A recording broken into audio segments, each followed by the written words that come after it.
Aloha kakayaka and good day, mates. Welcome to the WASSP committee meeting of Monday, August 4th. I'm Shane Sinense, your committee chair, and it is now 9:04 a.m. Thank you, members, for taking the time to attend this morning meeting. Remember, just a reminder for members of the public to silence all cell phones and noise-making devices. Members, in accordance with the Sunshine Law, if you're not in the council chamber, please identify by name who, if anyone, is in the room, vehicle, workspace with you today, and minors do not need to be identified. Joining us this please see the last page of the agenda for information on meeting connectivity, please. Joining us today, we have Committee Vice Chair Gabe Johnson. Aloha and good day, mates. Aloha, Chair, Council Member, committee members. There's no testifiers at the Lanai District Office. I'm alone in my workspace in my house. And I'm so happy to come back from work on Monday because the weekend farm work was killing me. I can't wait to sit down at a desk. Thank you, Chair. All right, thanks for being here. Joining us today from the chambers, we have Member Cook from Kihei. Aloha and good day. Aloha, good day, mate. Looking forward to the meeting today. Thanks for being here. Also joining us online today, we have Pro Tem Tasha Kama. Aloha kakahiaka. Aloha kakahiaka, Chair, and good day, mates. Looking forward to a really productive meeting this morning, Chair. Thank you. Mahalo for joining us. Also joining us online is Council Chair Alice Lee. Good day. Good day. Good day, mate, and aloha to everyone. Okay, thanks for being here. We have not heard from Member Paulton, but I'm sure she'll join us in a little bit. And then joining us all the way from the land of the low-lying clouds in Aotearoa, we have Member Kiani Rollins Fernandez. Kia ora and good day. Kia ora and morena. 7 o'clock in the morning, Tuesday, here in Aotearoa. I am alone in my room watching the sunrise, and it's like 45 degrees over here. It's like really cold. Ooh. It's winter time.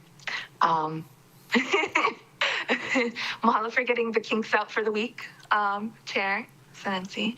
And there are currently no testifiers at the Molokai District Office. Mahalo, Member Rollins Fernandez. Thanks for getting up early. And I know your internet is a bit sketchy there, so we understand if you have to leave. But thanks for joining us this morning. Member. Yeah, mahalo, Chair. I'll stay on as long as I can. Okay, thank you. Member Chair? Yukile Sugimura.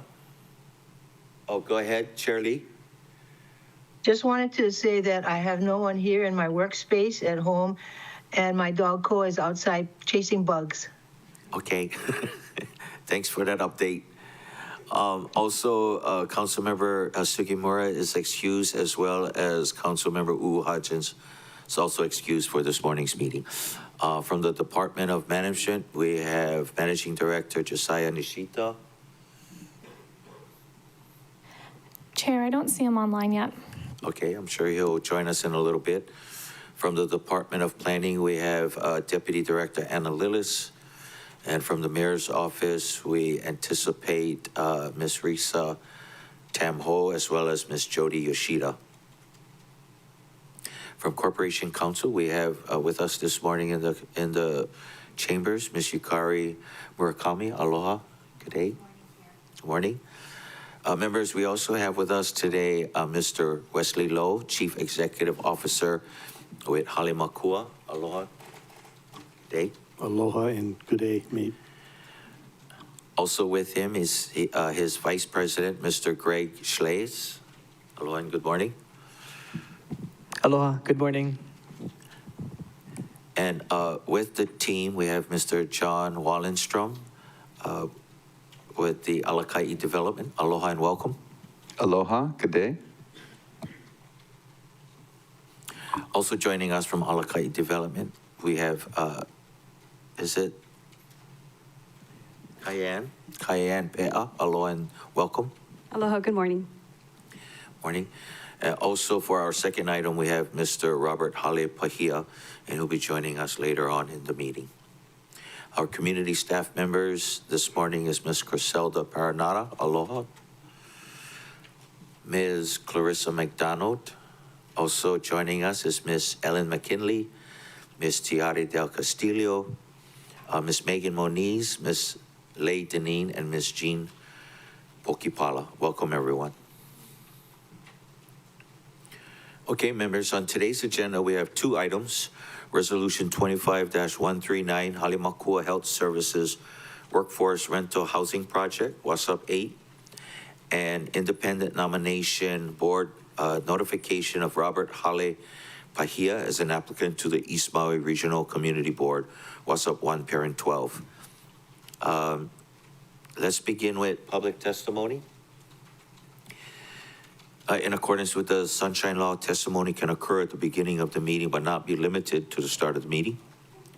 The chair will receive oral testimony for agenda items at the beginning of the meeting, and as the item is called up on the agenda, testifiers wanting to provide video or audio testimony should sign up in the chamber, join the online meeting via the Teams link, or call in to the phone number noted on today's agenda. For individuals wishing to testify via Teams, please raise your hand by clicking on the raise your hand button. And for those calling in, please follow the prompts via phone. *5 to raise and lower your hand, and *6 to mute and unmute. Staff will add names to the testifier list in the order testifiers sign up or raise their hands. For those on Teams, staff will lower your hand once your name is added. Staff will then enable your microphone and video and call the name you're logged in under or the last 4 digits of your phone number when it's your time to testify. Written testimony is encouraged and can be submitted via the e-comment link at mauicounty.us/agendas. Oral testimony is limited to 3 minutes per item and will be accepted at the beginning of the meeting and prior to the committee's deliberation on each item on the agenda. If you're still testifying beyond that time, I'll kindly ask you to complete your testimony. Please ensure your name appears in Microsoft Teams as the name you prefer to be referred to as anonymous if you wish to testify anonymously. If you're in person, please notify staff that you'd like to testify anonymously. Otherwise, please state your name for the record at the beginning of the testimony. Once you're done testifying, and if you do not wish to testify, you can view the meeting on Akaku Channel 53, Facebook Live, or mauicounty.us/agendas. Again, mahalo for your cooperation in advance. We'll be maintaining decorum at all times during the meeting, and we can proceed with oral testimony. Staff, is there anyone wishing to testify? Chair, the first testifier signed up is Jeffrey Uyoka. Aloha, Mr. Uyoka. Good morning, everyone. Jeff Uyoka, testifying on WASSP 112. Just want to testify in support of Mr. Pahia's nomination to the East Maui board. Known Uncle Bobby from Waikapu Country Town. He farms a whole bunch. He's very knowledgeable. He's solid farmer, even better human being. So full support. And I guess since I'm here, I have nothing to do with it, but that Halemakua Health Services Workforce Rental Housing Project sounds great. So I'd also hope you guys can support that too. So thank you very much, Chair. Mahalo, Mr. Uyoka, for your testimony this morning. Members, any questions for Mr. Uyoka? I do see Member Polton. Aloha and good day, mate. Aloha and good day. I have 2 unnamed minors that are getting ready for their first day of school tomorrow. 1 minor canine and 1 adult canine, Hachacha Vieira. My question is, you meant that Uncle Bobby is a great farmer, as solid as he is a human.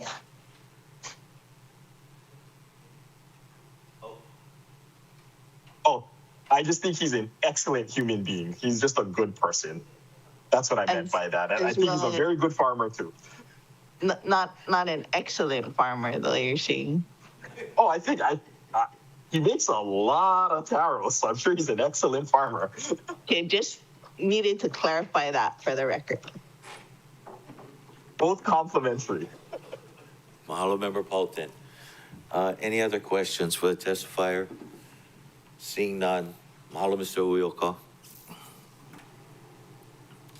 Chair, the next testifier is Robert Pahia. Oh, jeez. Did you want to?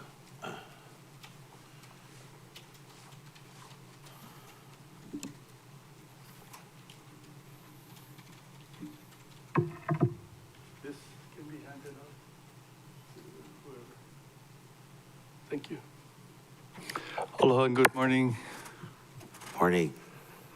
Sorry for being late. I was told I was on at 10 o'clock.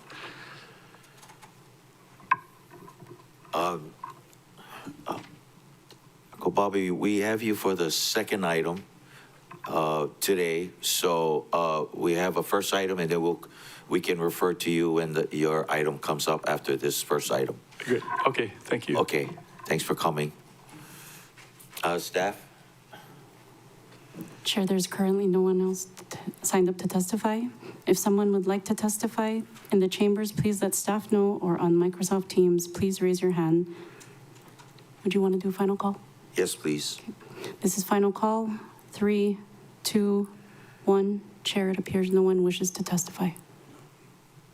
Okay, we'll keep it open for now. Or close. You want to close it? Okay. Members, any objections to closing testimony at the beginning of the meeting? No objections. Thank you. Okay, well, members, we can proceed with our first agenda item. Today we have WASSP 8, Resolution 25-139, Halemakua Health Services Workforce Rental Housing Project. A Resolution 25-139's purpose is to express the county's intent to support a future land transfer or agreement for a portion of the Kahului Community Center Park site to facilitate the development of a workforce rental housing project by Halemakua Health Services in partnership with Alakai Development. The proposed project members would provide approximately 100 workforce rental units, providing preference for entry to mid-level healthcare and education workers and individuals displaced by the Maui wildfires. Rents will not exceed 30% of a resident's income. To provide further background, we have Mr. Wesley Lowe, Chief Executive Officer, Halemakua Health Services, Ohana Pacific, and he is joined today by Greg Schleys, Vice President of Halemakua, and Mr. John Wallenstrom and Ms. Kyan Pe'a, co-owners of Alakai Development. Members, if there are no objections, I would like to designate them all as resource persons under Rule 18A of the Rules of the Council because of their special expertise and knowledge of this project. No Thank you, objections. Mr. Thank you. Okay, I will now turn the floor over to Mr. Lowe for your presentation. Mr. Chair, council members, thank you. If you go to the next slide. Oh, I guess we're get the presentation up. Okay. Next slide. Thank you for letting us present to the county council. We have been working actually many years, which I'll go over a little bit, on this project, and it's now coming to fruition. We have been working closely with county administration to start identifying property and start this project. Again, the resolution really is to allow us to continue to do pre-development work while we continue on a lot of the engineering efforts and survey work to identify the actual meets and bounds for the property. But we are looking for this resolution to pass to convey a portion of the Kahului Community Center Park up just past the pool for the development workforce rental housing, but we do acknowledge the importance of the Kokua Pool and the Kahului Community Center, and we are looking to retain this in the county hands and to ensure access for the community. Next slide. Okay. If you bear with me, I'm going to just go through a history of these projects. I think many of you have seen this. I've actually been in front of you on this project for, I didn't realize back since 2018. But back in 2018, the county council approved two resolutions. One was 18163 and the other one was 18164. The first resolution authorized a lease for a 2.8 acre parcel and a 4.57 acre parcel to Halemakua Health Services. These parcels actually went up, included what we call the gate ball field, and went up to the pool property. If those of you remember back in 2018, it was proposed by then Mayor Arakawa that the entire 34 acre park would be leased to the Halemakua, which obviously that did not move forward. But what happened was there was a resolution passed urging the mayor to develop a master plan in coordination with Halemakua to provide healthcare services programs for the elderly population. There was a lot of discussion around the need for a new healthcare delivery system, more cost effective and less institutional, as well as a shared vision for a new rehab center to provide for the community's needs, and also look at intergenerational and senior activities in the park. Next slide. After that resolution passed, Halemakua did work with the county to start planning this project. The first thing we did was start doing a health impact assessment, which was presented to the council. If those of you remember, a health impact assessment is actually done before a project is decided upon to see of what the health impact any project would have. And so there was a discussion with over 100 Maui residents and 10 community meetings to determine what the community would want and the impacts on health for the project. I won't go into the whole history of the project, but the findings were through this health impact assessment that potential areas of focus included healthcare, housing options, workforce development, maintenance of park activities, and activities for kupuna, amongst others. Next slide, please.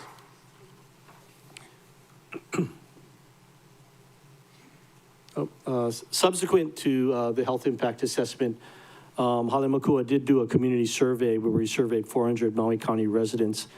We concluded a master plan where we actually formed a community-based steering committee to start talking about sort of a community visioning for the project. Some of the key findings in the survey were that there was near unanimous support for kupuna housing and services. I think it was about a 92% support. That improving services and care for kupuna was a top priority, and that the project enjoyed broad support with 4 to 5 residents favor moving forward with Halemakua Health Service vision to improve access to housing and services kupuna. But there also was a comment that the residents prefer a community space that improves care for kupuna and provides for the broader community as well. So it was not, the community wanted to make sure that it was much more intergenerational and broadly based. Next slide. In 2022, what happened is we were never able to commence or complete the lease. There was various discussions with Corporation Council. There were some issues around the funding for the Kahului Community Center, which was funded by U.S. National Parks under a Land Water Conservation Fund grant. So there was an encumbrance, which could be released, but it would take some time. But in order to move forward on the project for the rehab center, the resolution was passed in 2022, 22-69, which authorized the disposition of what we call the gate ball field, or the 2.8 parcel to Halemakua. Again, this would be expand healthcare. As you know, we have 2 facilities that are pretty old, and we need to continue to make sure that we have services for our kupuna. In addition, in 2022, we did have our final EEA finding of no significant impact for the proposed expansion of the Halemakua facility.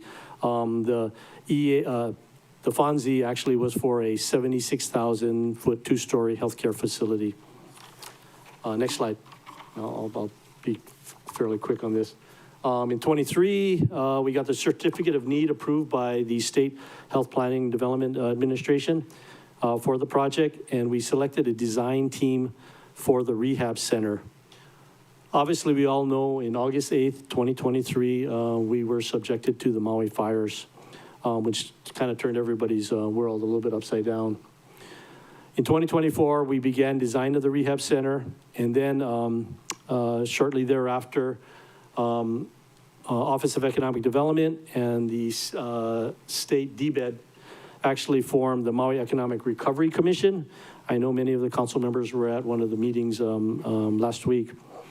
In that commission, we presented the original master plan for the park as a possibility to look at various ways to help the economy recover. We worked on that for about 8 months through the Maui Economic Recovery Commissions. Some adjustments were made to the plan, which included a workforce affordable housing project and the expansion of the existing rehab center to include additional medical service because of the lack of access to health care on Maui County. So we did begin work on the workforce housing project, and I was fortunate to meet Alakai Development, and we started discussing, and we submitted a proposal for a grant to a large foundation to support the development of a 100-unit rental housing project. In our discussions, we had discussed that to really do an effective workforce housing project, we really needed to limit it to 30% of household income. And the idea was to start with entry-level workers at about $22 per hour. And that we had decided that if to really focus on the building blocks of society, that we wanted to prioritize these rentals for healthcare workers and education workers. Two things I want to comment about that is that we have an earn and learn program where we have CNAs at entry level come in at approximately $22 per hour. And we actually have them work for about 4 days a week and go to school for 3 days a week through UH Maui College. And we provide the clinical training. And after a year, they become a licensed practical nurse. And after they pass their exam, they are eligible to make about $36 per hour in a year and a half. So we wanted to prioritize around that. In discussion with the Department of Education, we discovered that they also have a educational assistant program, which pays just under $22 per hour, and they are working on a teacher certification program, which could get them to be a teacher, which would also be around $35 per hour. Therefore, in our discussions with Mr. Wallenstrom and Ms. Pea, we looked at those as kind of benchmarks, incomes for our project. In addition, through the Maui Economic Recovery Commission, HMSA, which was part of the Economic Recovery Commission, and Halemakua began discussions regarding the expansion of healthcare services on the Halemakua Rehab Center at that time. Next slide. In 2025, we were awarded a $5 million grant from the philanthropic organization, and we have started doing preliminary pre-development work on the project and have been in discussions with the County of Maui administration from that time. In addition, I'm pleasantly happy to announce that we just recently entered into a letter of intent with HMSA to partner together to add significant investment into the Maui County to add critically needed medical services to the rehab center project with the goal of providing better access for healthcare services for Maui County. Also, just a couple weeks ago, we began discussions with UH Maui College to expand our earn and learn pathway. Well, I think I explained the CNA to LPN pathway, and we are hoping to start an LPN to RN pathway, earn and learn also, hopefully by 2027. We are working with UH Maui College. So that's a little bit of the history. And Mr. Chair, if I may, at this point in time, turn it over to the developer to talk about the workforce housing project. So turn it over to Ms. Pea. Thank you, Chair, council members. Next slide, please. Sheik, if you could skip 2. I'll be here to talk about the Halemakua Workforce Housing Project. Next slide. Mr. Wallenstrom and myself, we make up Alaka'i Development. We are the entire company. It's just 2 of us. So we're all here today. Thank you for having us. I mention this because it's an important fact. With just 2 of us, everything that we take on needs to be very intentional. It needs to have a purpose that we believe in. And so we are so pleased to be part of this project. Next slide, please. We started the company just about 10 years ago, and we did it, really our mission is to meet the needs of Hawaii's housing shortage. And we're attempting to do this by providing quality rental communities. Here is a slide of 2 of our most recent communities. It's called Kapolei Lofts to the left and the Element to the right. Both of these are located in West Oahu. And together they make up just over 800 rental units. And this is what we've brought to the community of West Oahu over the past decade. One important thing to note here is that, when we delivered these communities, one is 499 units, the other is 318 units. When we delivered these communities, we popped our heads up and we looked at the folks who are living in these communities. And what we found was that the household incomes, the average household income of the community at that point in time was 100% of AMI. So the residents living in the communities had incomes that were reflective of everyone who's living in the island, in other words. And while we did have affordable requirements, as you can see there, just below the photos, while we did have affordable requirements, the people who were looking for housing, the demand was such that it was at a varying income levels that reflected that of the island. Because it's an apartment project, a rental, you have to qualify to live with us, right? So you have to show that you are working. So these residents are contributing members, they're sending their kids to our schools, they're working in our communities, and they're supporting our economy as a whole. And that's why we believe so much in doing rental housing as opposed to for sale.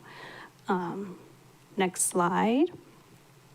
So this is some photos of both of those projects. As you can see here, indoor, outdoor living.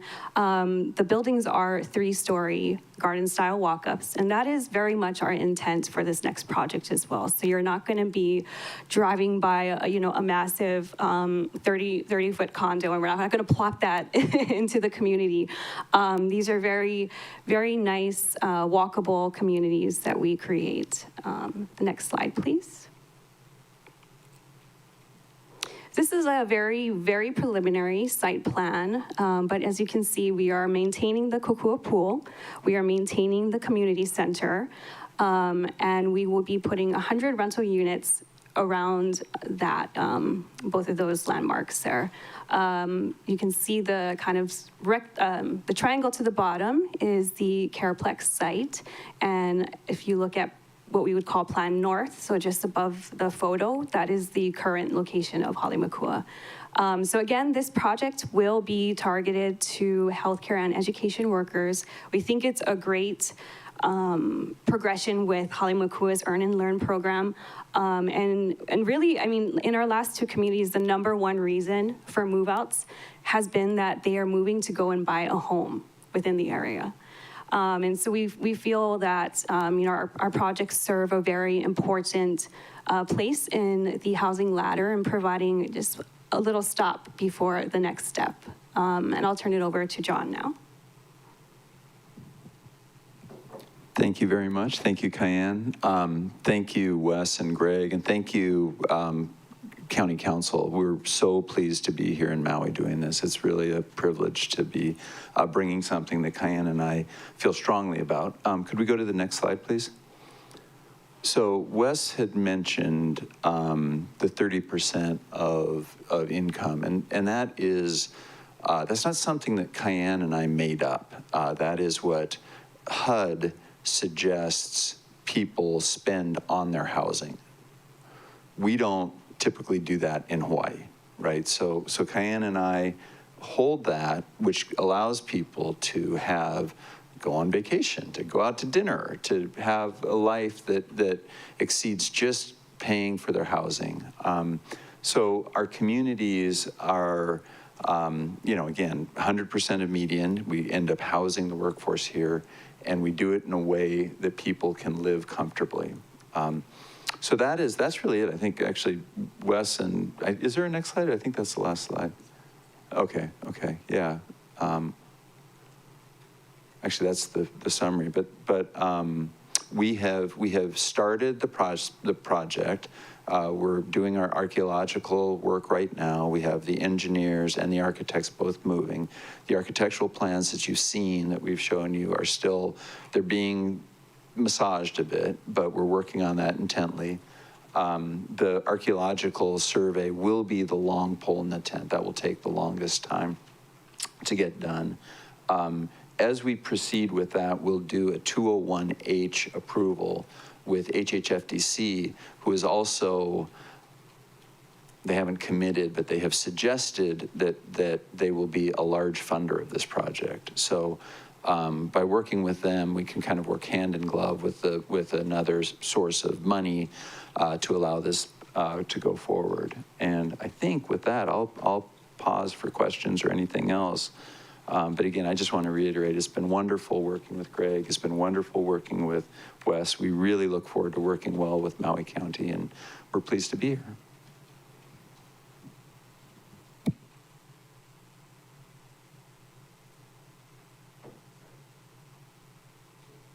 Okay, mahalo team. Members, we also invited Director Nishita here to answer any of your questions. We invited Director Mitchell, but he wasn't able to attend this morning. However, we do have Deputy Director Anna Lillis, who is familiar with the project. If Deputy Director Lillis has any comments at this time. Good morning, Chair. Good morning, members. Thank you for the opportunity to speak. I just want to say on behalf of the administration, we wholeheartedly support this project, and any sort of land use entitlements or other consultation that this project needs, we are dedicated to provide. Thank you. Okay, mahalo, Deputy Director Lillis. Before we begin our discussion, members will take testimony for WASSP 8.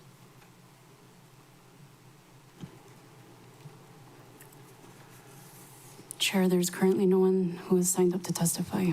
If somebody would like to testify in the chamber, please let the staff know, or on Microsoft Teams, please raise your hand. Want to do final call? Yes, please. This is final call, 3, 2, 1. Chair, it appears that no one wishes to testify. Oh, I'm sorry, someone raised their hand. Mr. Law, go ahead.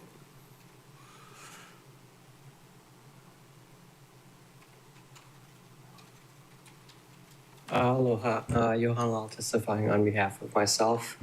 I just wanted to comment in favor of this development, and the big picture, I think, is this is the kind of thing that Maui needs more of, affordable rental housing.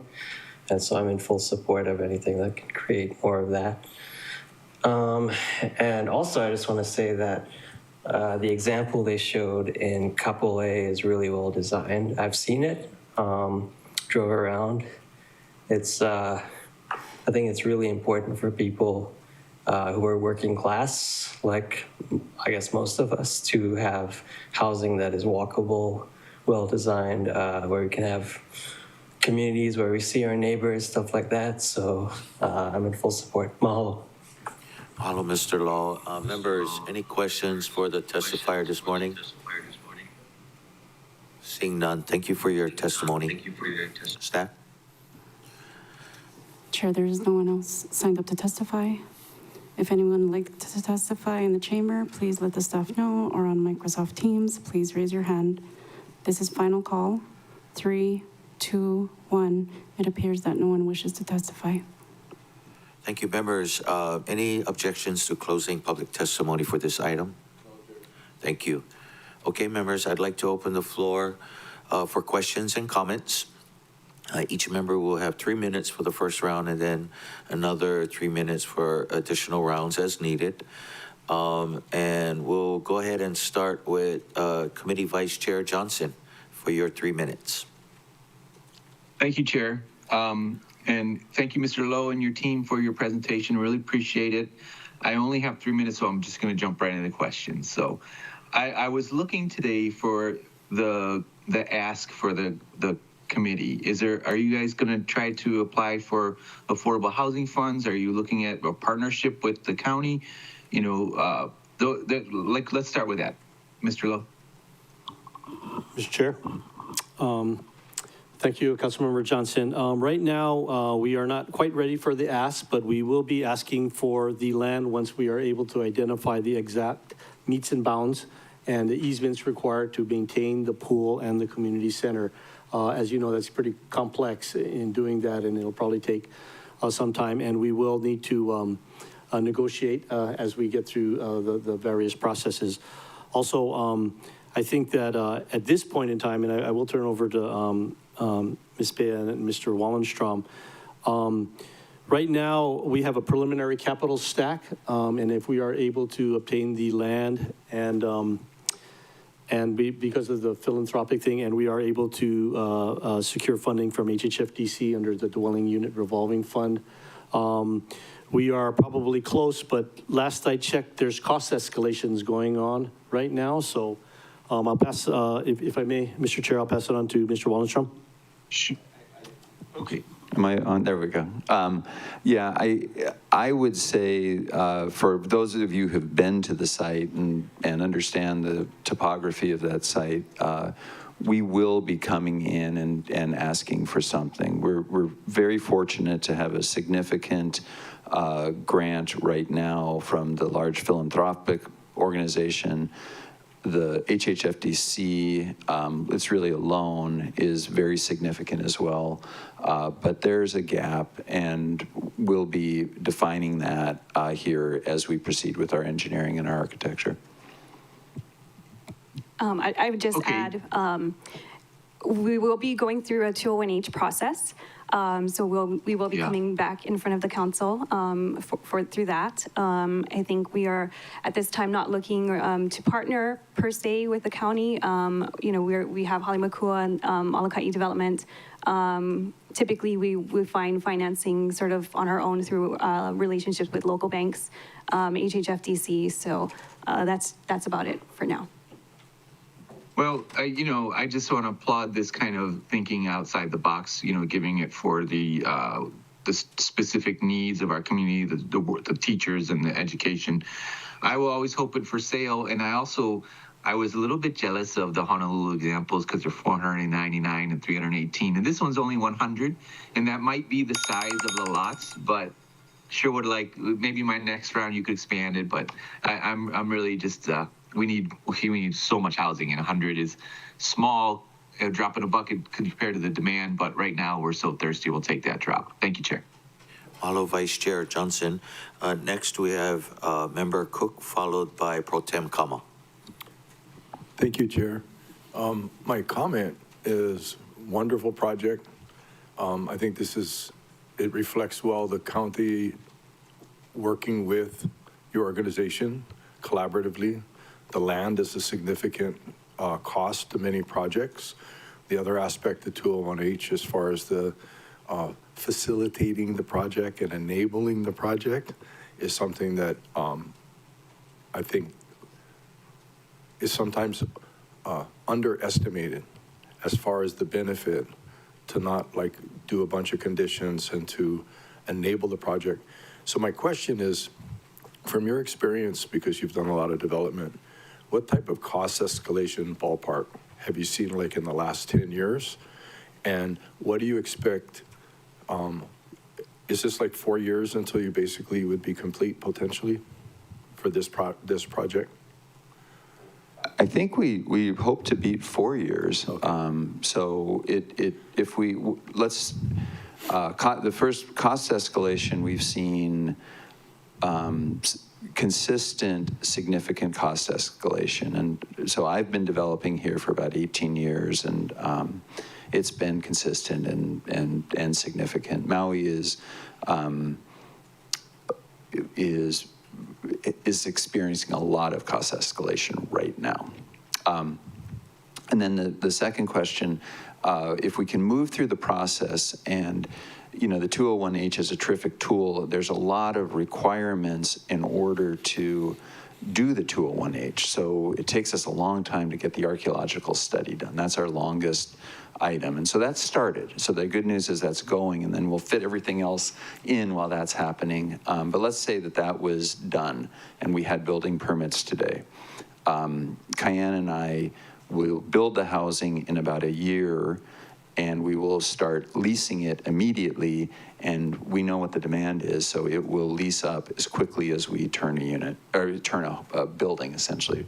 We'll turn a building, people will be leasing into that building as it's getting ready to be turned over and occupied within 30 days after it's been delivered. Well, Chair, thank you for that answer. I'm hoping that we, the council, and with this meeting here, we can clarify to the public that projects, it's not the building part that takes a lot of time. It's basically the reviews and approvals. And the reviews and approvals are important, but also for people to understand it might cost 20% more if it's delayed 3 years. And that's a real unpredictable variable. You don't know how much materials are going to go up. You don't know the various obstacles that are going to materialize and occur. So anyway, I'm a big advocate of enabling projects like yours. Thank you, Chair. May, those are pretty good numbers because that's about the escalation we'll see from today until we start construction, just given the way costs are going. Okay, mahalo, Member Cook. Next, we have Pro Tem Kalma, followed by Chair Lee. Thank you, Chair. So my question is, the rents that you showed on the PowerPoint presentation, will those rents hold until the project is completed? And that's what you anticipate the rent being per unit for the 2 and 1 bedrooms? So that's today's rent. And as we were discussing, it will be several years before we open, so things could change. But we hope to kind of keep it within that neighborhood, I would say. Okay. They'll escalate, though, just like the cost, they too will escalate with inflation. Right. Mr. Okay. Chair. Councilmember Kama, again, it is our intent to, although you may see some escalations in the rent, we are pretty passionate about the entry-level salary also, which you'll see some escalation in that too. So we'll be watching that. Obviously, we'll see as things develop, et cetera, though. But the goal is to get more people into the workforce with a career ladder so they could get into housing. So that's ultimately the goal. Okay. So my next question is, the pool. So the pool, who's going to be the owner of the pool, or who's going to be able to decide how often that pool is used by the project or by the public? Or, so is that a public pool or It's the pool and the community center will remain with the county. We'll carve those out, and those will remain with the county. Okay. Good to know. And okay, so most of your sweet spot is your 201H with HHFDC, and that is a loan, you said? HHFDC, sorry. Oh, no, it's okay. We will need to go through a 201H, yes, and that we were looking to have it sponsored by HHFDC. The process for that 201H through HHFDC is very similar to the application for, as Wes mentioned, the DERF loan. So we do intend to apply for that as well. Okay, good. I think that's important to do. Thank you. Okay, Chair, I have no other questions. Thank you. Mahalo Pro Tem Kama. Next, we have Chair Lee, followed by Member Polton. Thank you, Chair. Aloha, everyone, and thank you for your presentation. I did meet with Mr. Lowe previously, so I think all the basics about the project. Plus, I'm a former member of the Board of Directors of Halimakua, so that's how long it started. Anyway, regarding the 201H, due to recent legislation passed, is the process going to be expedited? And I think one of the measures that passed recently at the state legislature is that the council is not allowed to add conditions? I understand that that's the case. The council still gives a thumbs up, thumbs down. As I understand, and you folks probably know this better than I, but the council still gives a thumbs up, thumbs down, but doesn't have. Okay, I just asked about conditions.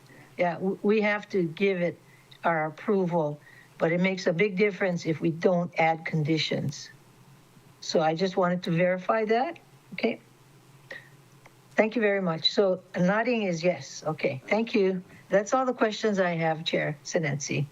Okay, mahalo, Chair Lee. Next, we have Member Polton.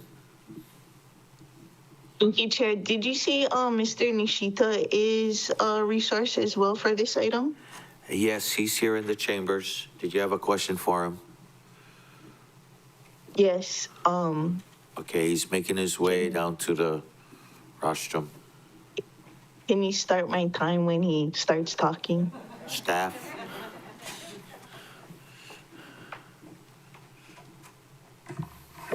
Aloha, Councilmember Bolton, I'm here.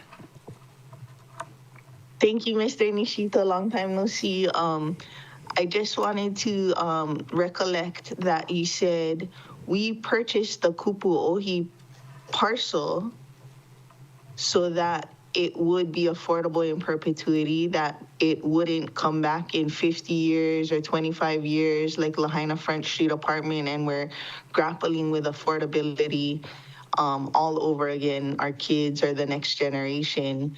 But in this case, we're being asked to do the opposite of it. Is there any restriction that it would be affordable in perpetuity? I did hear Mr. Lowe said that rents would escalate.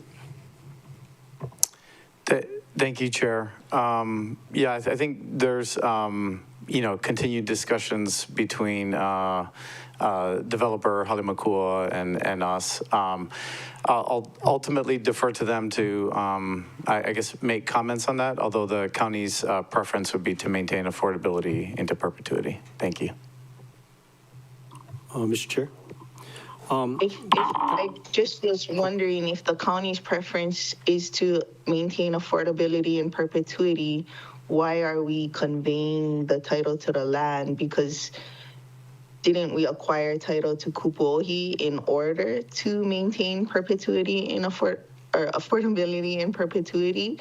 And now we're saying our preference is to maintain affordability in perpetuity, but we're giving away that by giving away the land?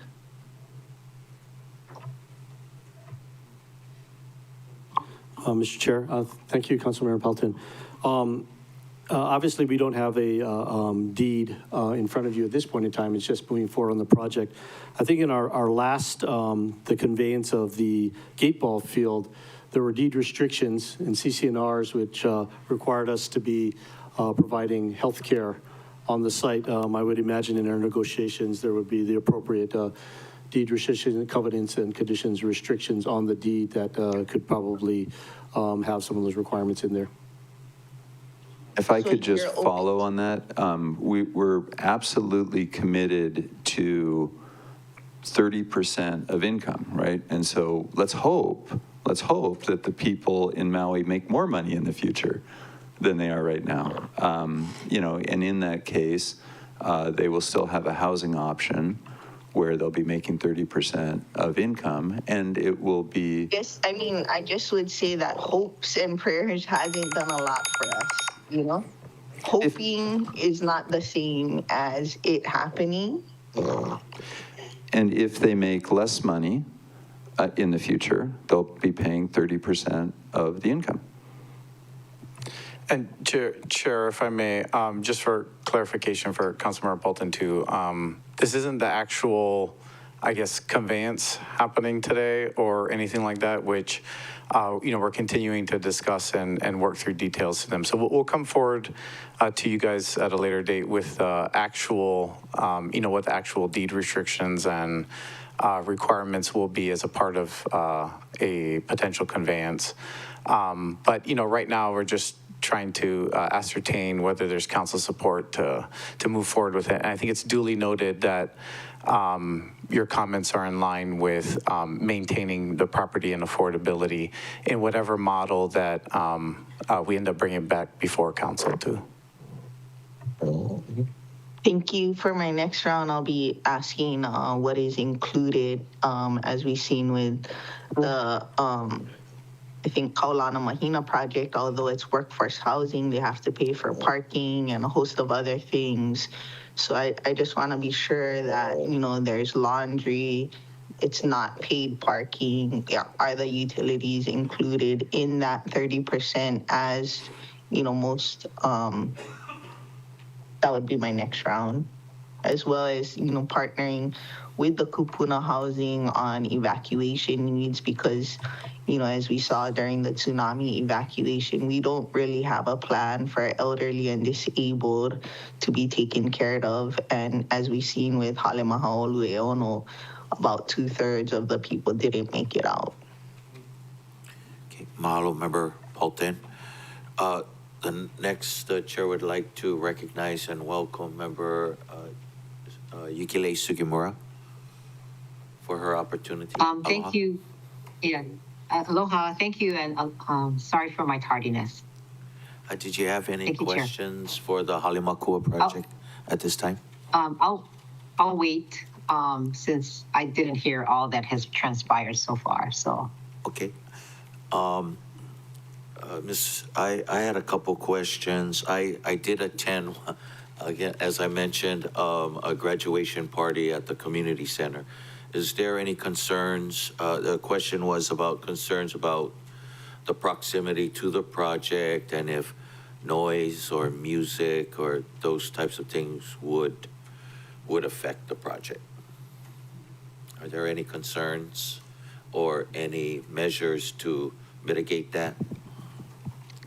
I don't know that I think the community center is and can be an incredible benefit to the new housing. I see the new housing being people from Maui, largely, I'm sure, and that's just a facility that would be beneficial. When Cayenne and I build the homes and communities that we have in West Oahu, we build our own community center. So in this case, it's sort of a benefit. Now, I will tell you, it needs some help. It's seen better days, but it can be something that would be hugely beneficial. It maybe isn't quite what we would hope it is right now. Yeah, I mean, I'll just add that, as John mentioned, we have community centers in our other projects as well. And, they become a great place for our residents to actually meet each other and really find that true community, right? So we're not just all going into our own box at the end of the day, but we're meeting each other and we're making new friends and really building relationships. So we definitely see it as an asset for the homes surrounding. Oh, great. Mahalo for helping us fix it up. And then the other question we've been getting is the parks, and I'm looking at the picture on your screen, Ms. Pe'a. The park, you're not taking away any of the park space? It looks like the project is in between the center and the pool. Yes. And alongside the road? There is that little kind of, I'll call a pocket park, right up here. Sorry, I'm pointing where not everyone can see, which we're still in preliminary site planning, but the gate ball down here will become the Careplex. We're not touching the soccer fields at all. So those will be maintained. So we're just kind of infilling throughout, in between the pool and the community center. Oh, okay, so you're trying to keep as much park space open space for the surrounding community? Yep. Okay, great, they'll be happy to hear that. And then my apologies, I did want to circle back to Member Rollins Fernandez. And it looks like she's still on the meeting, and I can give her her opportunity for her 3 minutes. Madam Chair, I turned my video off because I know the internet isn't very strong and I didn't want my audio to break up. Can you hear me okay? Yes, we can hear you. Oh, great. Okay. So two sets of questions. One, to follow up on your previous question, which it didn't sound like they answered. And aloha to all the presenters. Mahalo for being with us today and answering our questions. So your question was, are there any concerns about potential late night noise? While we recognize that there is a benefit to being close to a community center, there's also, parties that can happen there and it come with noise that could go late into the night. So the question was if there are any concerns, if there were anything shared about that. That was my first question. And then my second question is regarding what Chair Lee and Member Paulton asked. One is, through the 201H project, the state has consistently tried to undermine and remove power from the community, local level, so the county, from approving and providing home rule power for our community and adding conditions. And so my question is, why are you choosing to go through 201H project when we have 2.97, which is kind of similar to the 201H? And and since we're indicating whether we support the direction that you're taking or, we have concerns, today's meeting is for that purpose. And so that we can understand the rationale behind the direction that you intend to take, and communicate to the administration how they can negotiate on the county's behalf as far as the council's concerns and ideas are. Member Paulton's concern was about conveying title and then not getting affordability and perpetuity. And so I share that concern if that's not going to be the intention. I feel like this project in both ways, taking title and going through the state's 201H process is kind of tying council's hands a little more and not giving us the ability to advocate for our community members by adding conditions if they deem that this project would be better with those conditions. Those questions, thanks.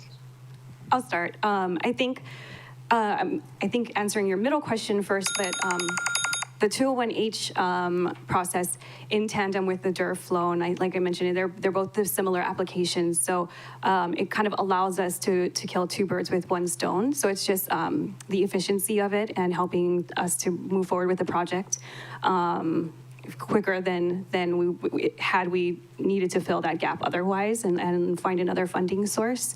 I do think that there always are going to be noise concerns, and we're hoping that we can work with the county on that with regards to the community center. I think your third question was with regards to perpetuity.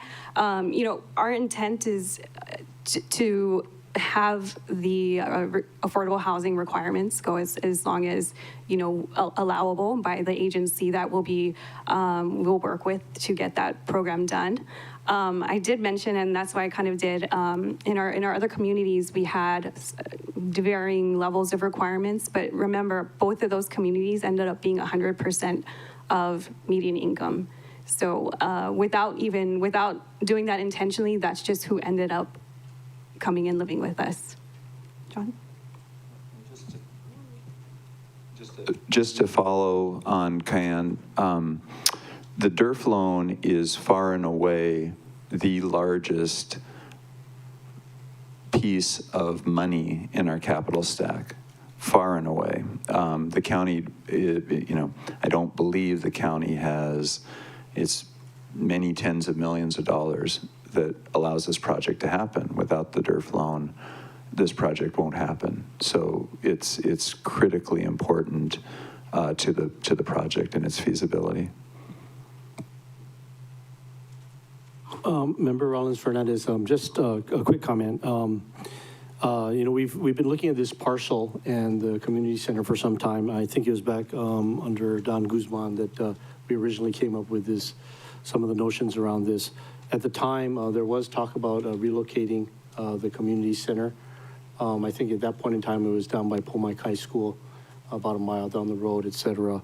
But we actually think that the community center will be worthwhile. I think it could be turned into actually a lot of different things, including a community center, including meeting room space, et cetera, to support sort of the healthcare and the educational perspective there. But again, we're happy to talk about the affordability once we start looking at the conveyance documents, and we will continue to hopefully, in the presentation, we've been at this for a long time, and we've been trying to work with the county council, administration, and the community as best we can, and we will continue to do so.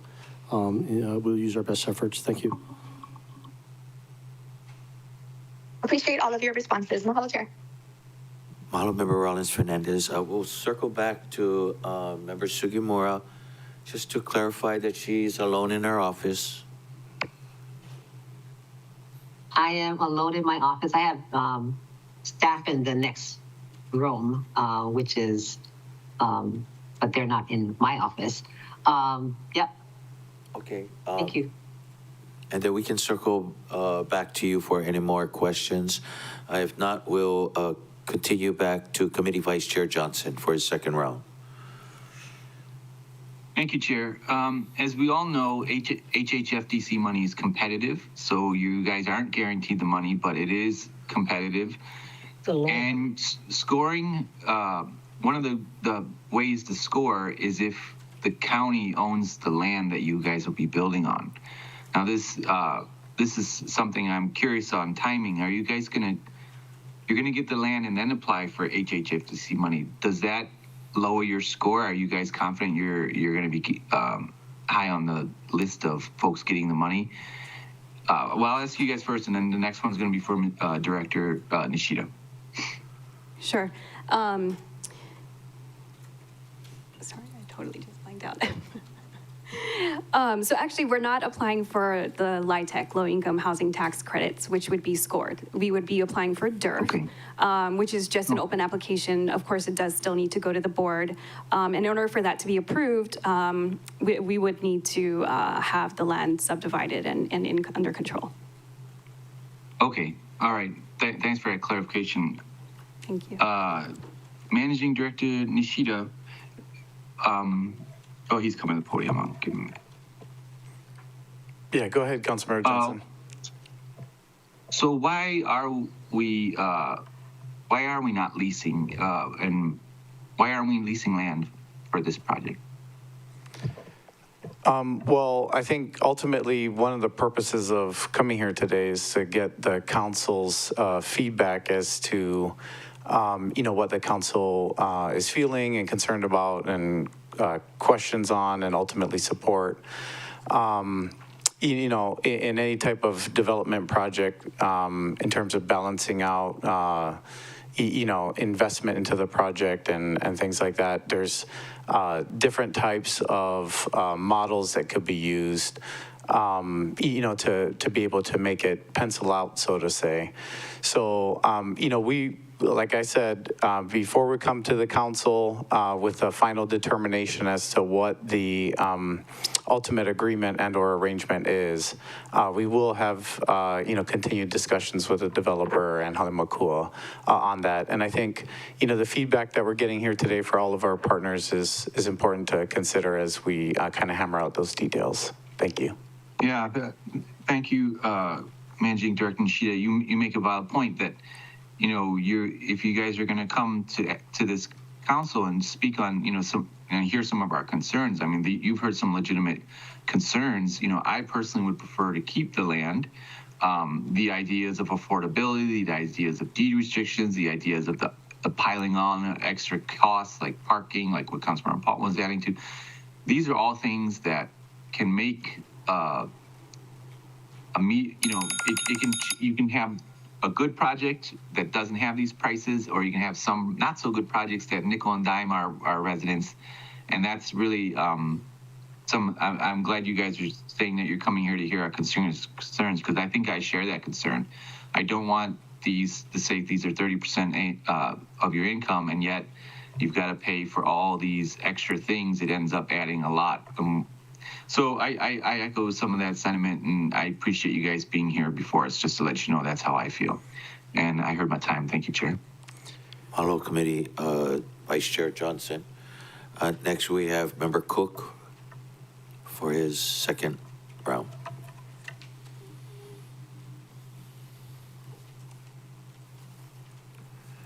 Thank you. Thank you, Chair. I'll get my camera to stay on. Nope.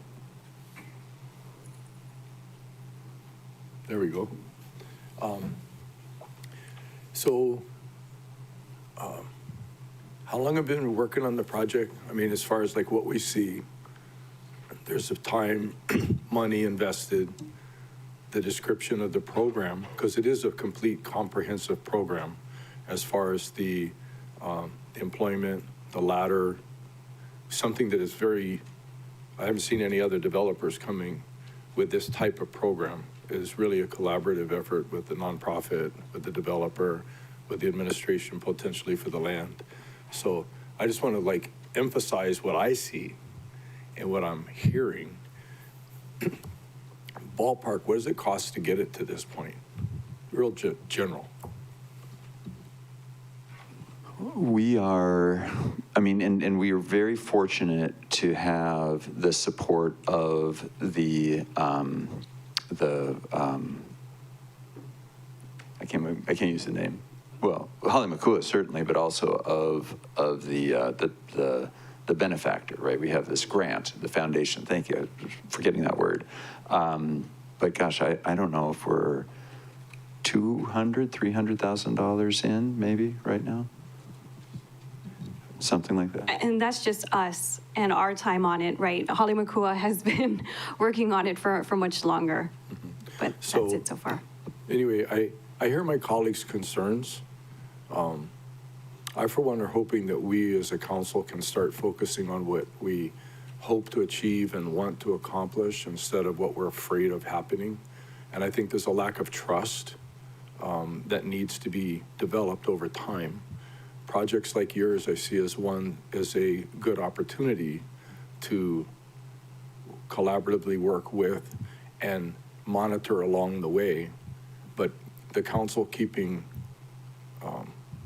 this ultimate authority and impacts the ability and the surety of financing, of basically being able to move forward, not aggressively in a bad way, but aggressively in that, like, we really want people in these units, and we really want this to be established, and we really want to be able to have this workforce program, and like, these are the things we're trying to do. We really want to do these things, and focusing on them and monitoring it along the way, but enabling it to happen. So that's my word for the day: enable, cultivate, enable, support.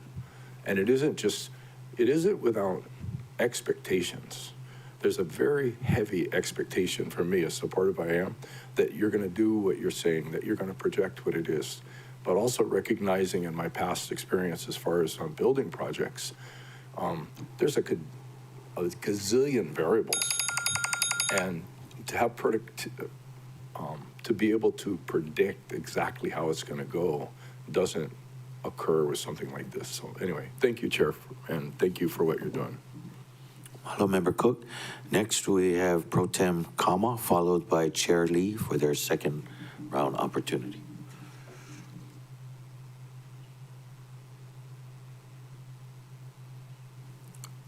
Pro Tem Kama. Thank you, Chair. Thank you, Chair. I just have one last question. You know, the rents that are quoted here and at some future date too, are those inclusive of utilities and Wi-Fi? So Wallenstrom? 30% would be inclusive of utilities. So when someone comes in and we say 30%, that's rent and utilities. I don't know if the rent quoted in there includes utilities or not. I'm not certain if it does.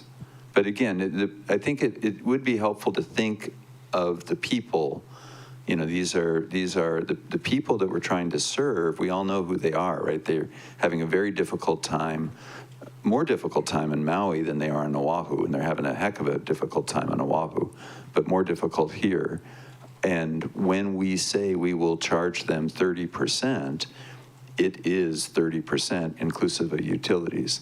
They don't get to have 10 parking spaces, you know, and they can't park their 5 vehicles there. There are rules around it, but you know, utilities, rent, that is important to us, that we allow them to live a good life and pay 30% of their income. And I would just add that our program with HHFDC would require us to include the utilities in the rent amount. There is an option to charge them separately, and if we would do that, then we would reduce the asking rent to accommodate. Right. So I think at some point in time, if that happens, that your preliminary pro forma would be able to reflect that. Yes. So that it's transparent. Yes. It does. It does. What we're using, I just can't remember if those rents that we use, they do.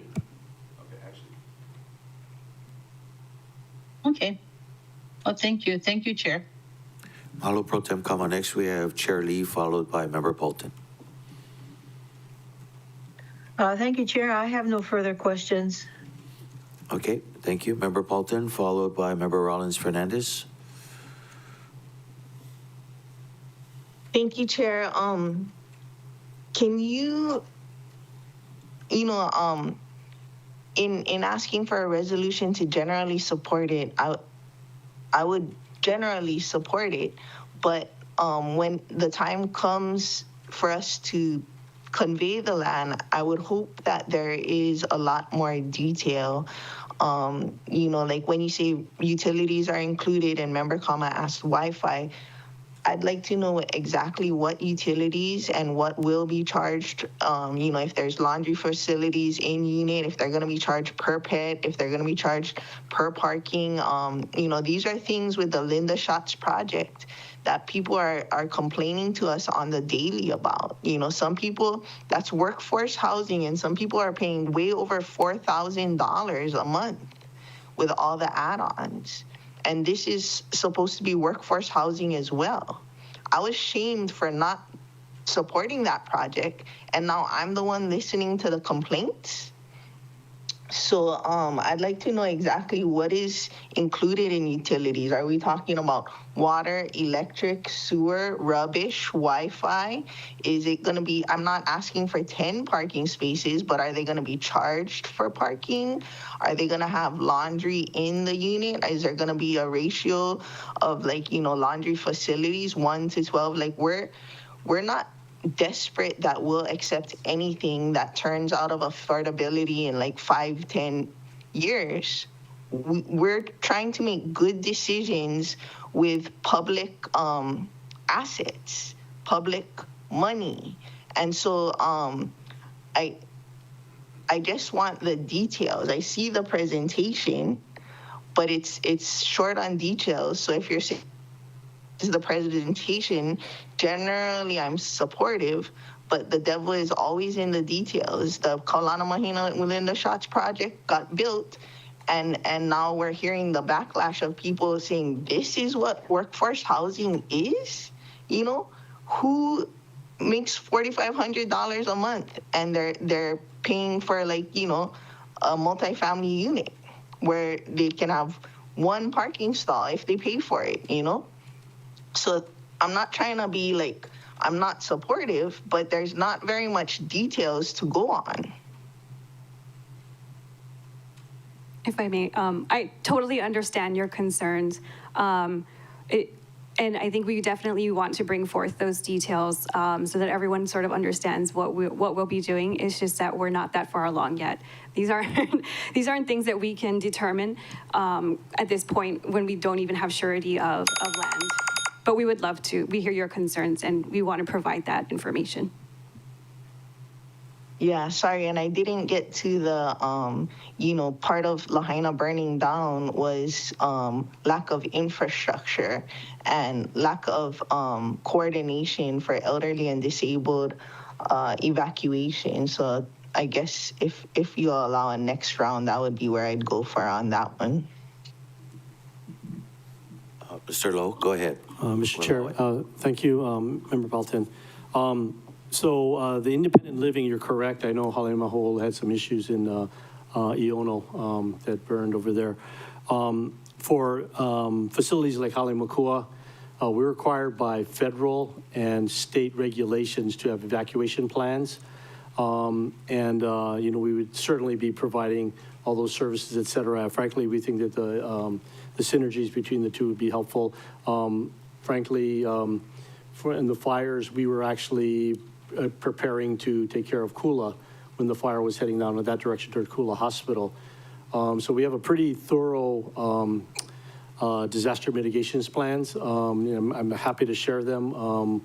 We have to have all the water. We have to be able to move residents, et cetera. And I think for any, we have hardened facilities. We have, just a litany of things, and we actually do drills for all of that. And we'd be happy to, work with the workforce housing on that.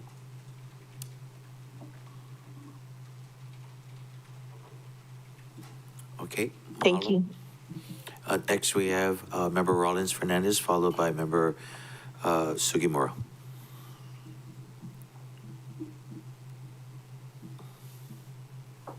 Chair, I guess what managing director stated is like what we're, why we're sharing the things that we are, our concerns, the direction in that, individual council members will we take, especially if going through the 201H project or negotiating the conveyance of title, that, I'm grateful that the administration has come to us before making these decisions and not, just like after the fact. So I think this is, collaboration. This is what it looks like. So I know, Member Cook is hearing all the concerns and feeling alarmed and defensive. And the word of the day is enable. Yes to all of that.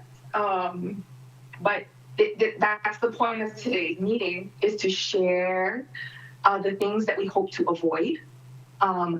So, it's not going to all be praise. Otherwise, we're not going to get our concerns on the record. So that's the point of today's meeting.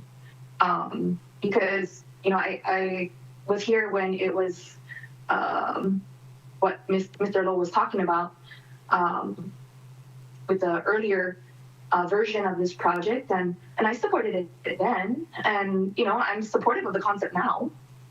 Devil's in the details, and what they say with good intentions, and where it can go. So, in order to avoid the direction of where good intentions can go without sharing the concerns, that's the point of today's meeting. I don't really have any further questions, but I think a lot of our concerns have been put on the record for the administration and for the developers to consider. I know that it's, not the state removed, some of the requirements and some of the power from the councils. I guess my final question is, while it's not required, I think the council members, or at least myself, and some of the council members would appreciate, that collaboration. It just represent ourselves. It's not like, Kiani's opinion. It's comments that we receive from the community and we're representatives of the community.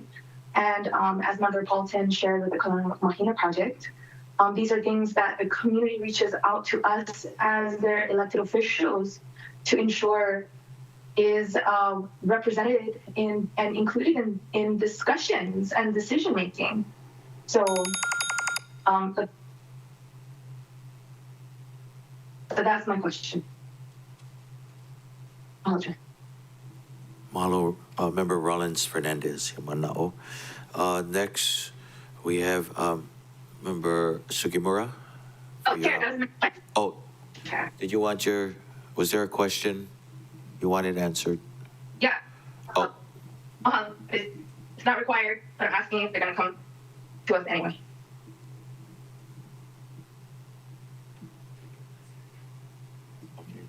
Did you want anyone to specific, Mr. Lowe? She didn't have a question. Sure. 201H doesn't require council's approval or conditions. Will they come to us anyway?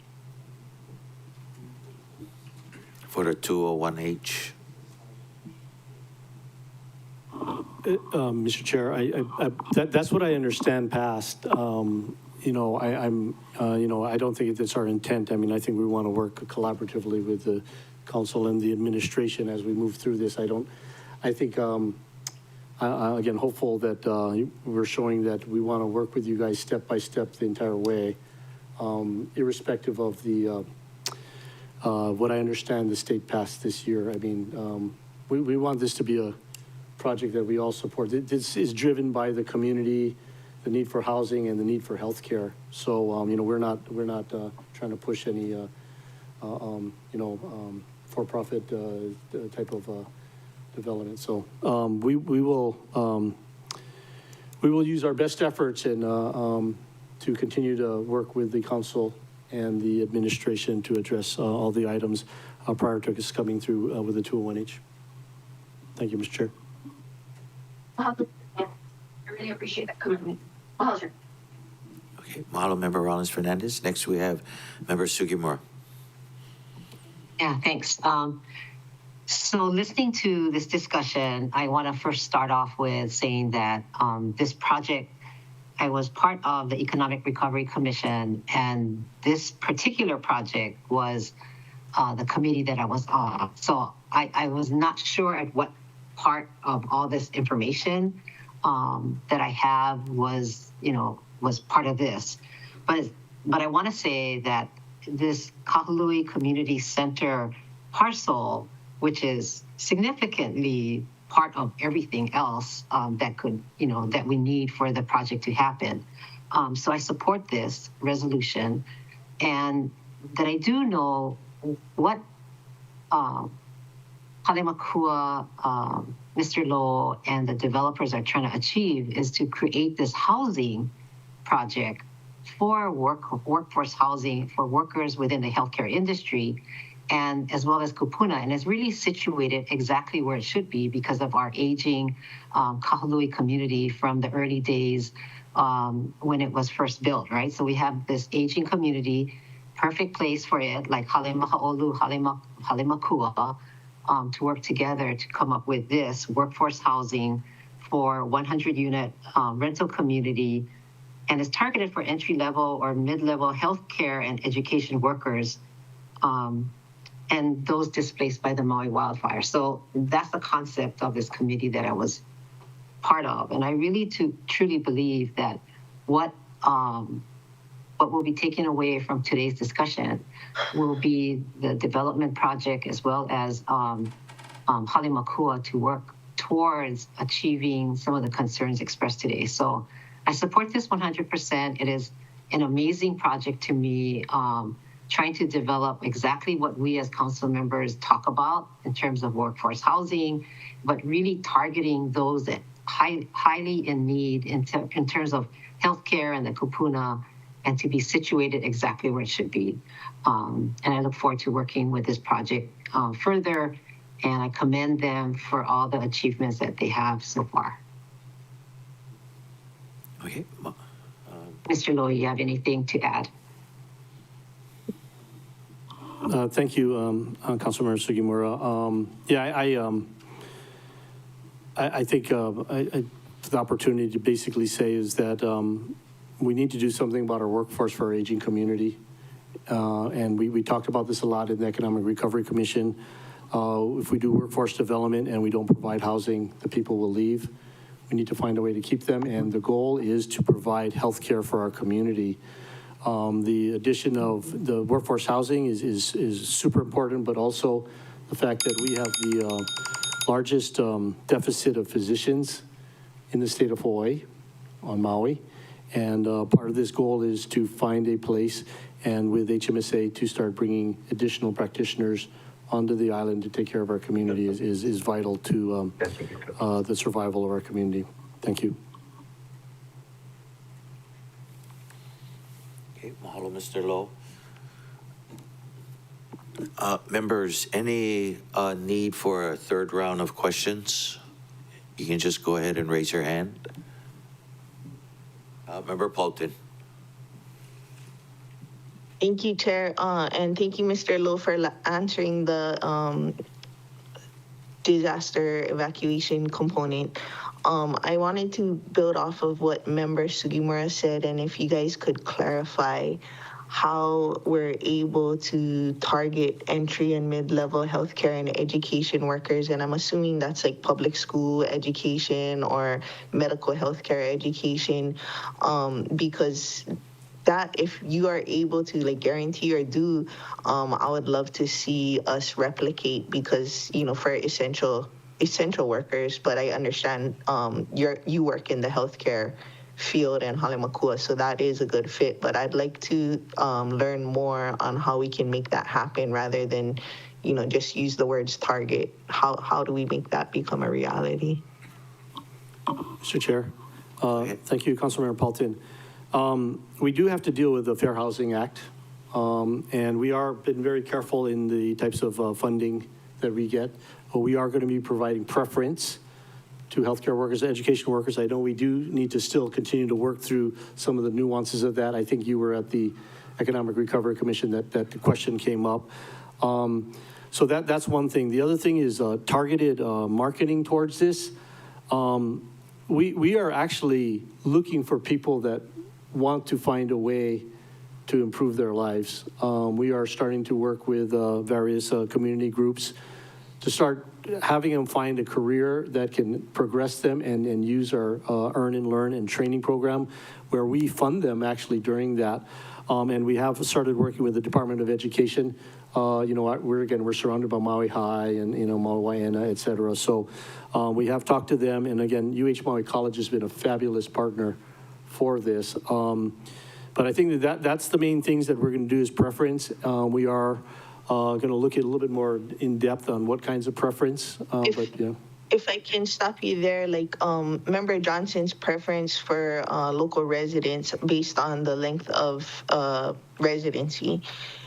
His plan, I guess, to get around the equal opportunity was to pick like 5 or 6 people per lottery and choose the person who's lived 4 per lottery and choose the person who's lived here the longest. Would that be something you could do? Like if you choose 4 names per lottery, and if one of the names are a teacher or a nurse or healthcare, that would be the preference? Or because I mean, other than that, it just seems like it's advertising, which I mean, we need 75% to 80% AMI, or maybe that wasn't what it was, 75% something.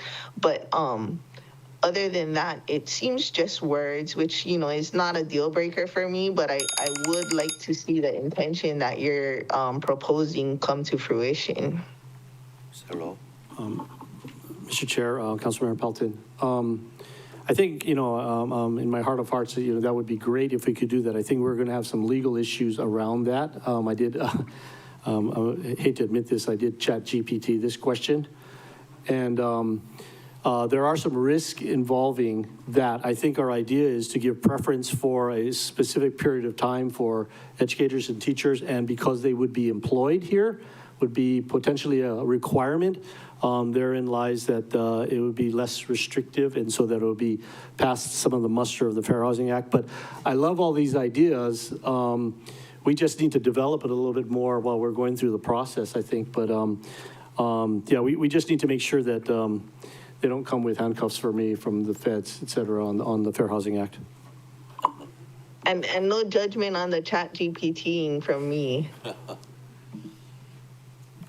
Chair, if I may, just for, you know, what it's worth, and I think the sentiment is definitely shared, Councilmember Paulton, and we'll do whatever we can to help protect it for, you know, our local residents. I think in the past when we've, you know, looked at this issue, I think the general advice has been that, you know, like occupational, I guess, I don't want to call it segregation, but almost like prioritization is not like a fair housing, you know, related issue. It's not like a protected class or anything like that.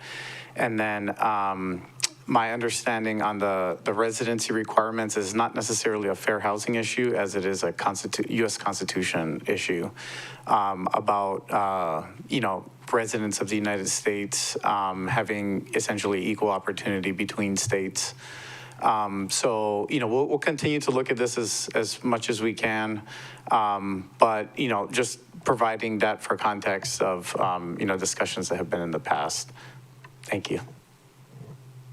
Okay, and then if I could just add, since, you know, it's the case that that's our preference and whatnot, I know that I met with the developers for the next housing situation that we're dealing with in Member Commerce Committee. And if we're conveying the land, my preference is majority of it be done in person on Maui with kind of, you know, longer sign-up periods and off-work hours that can accommodate people, like, you know, do your standard, whatever it is, Monday through Friday or whatever, but also have night and weekend hours on island as opposed to online. Don't advertise necessarily in Honolulu Star Bulletin or whatever, but keeping all the advertisement local, keeping all the things in person, and you know, if you get the word out in advance, get it out in advance. If it's possible to get the word out in advance to like schools, the university, the health institutions, and not necessarily social media until like right before, if those things are legal, like everything that we can do in our power to ensure that local people have the best chance, and that people on social media from wherever want to move to Maui and scuba dive instructor has the leaser chance.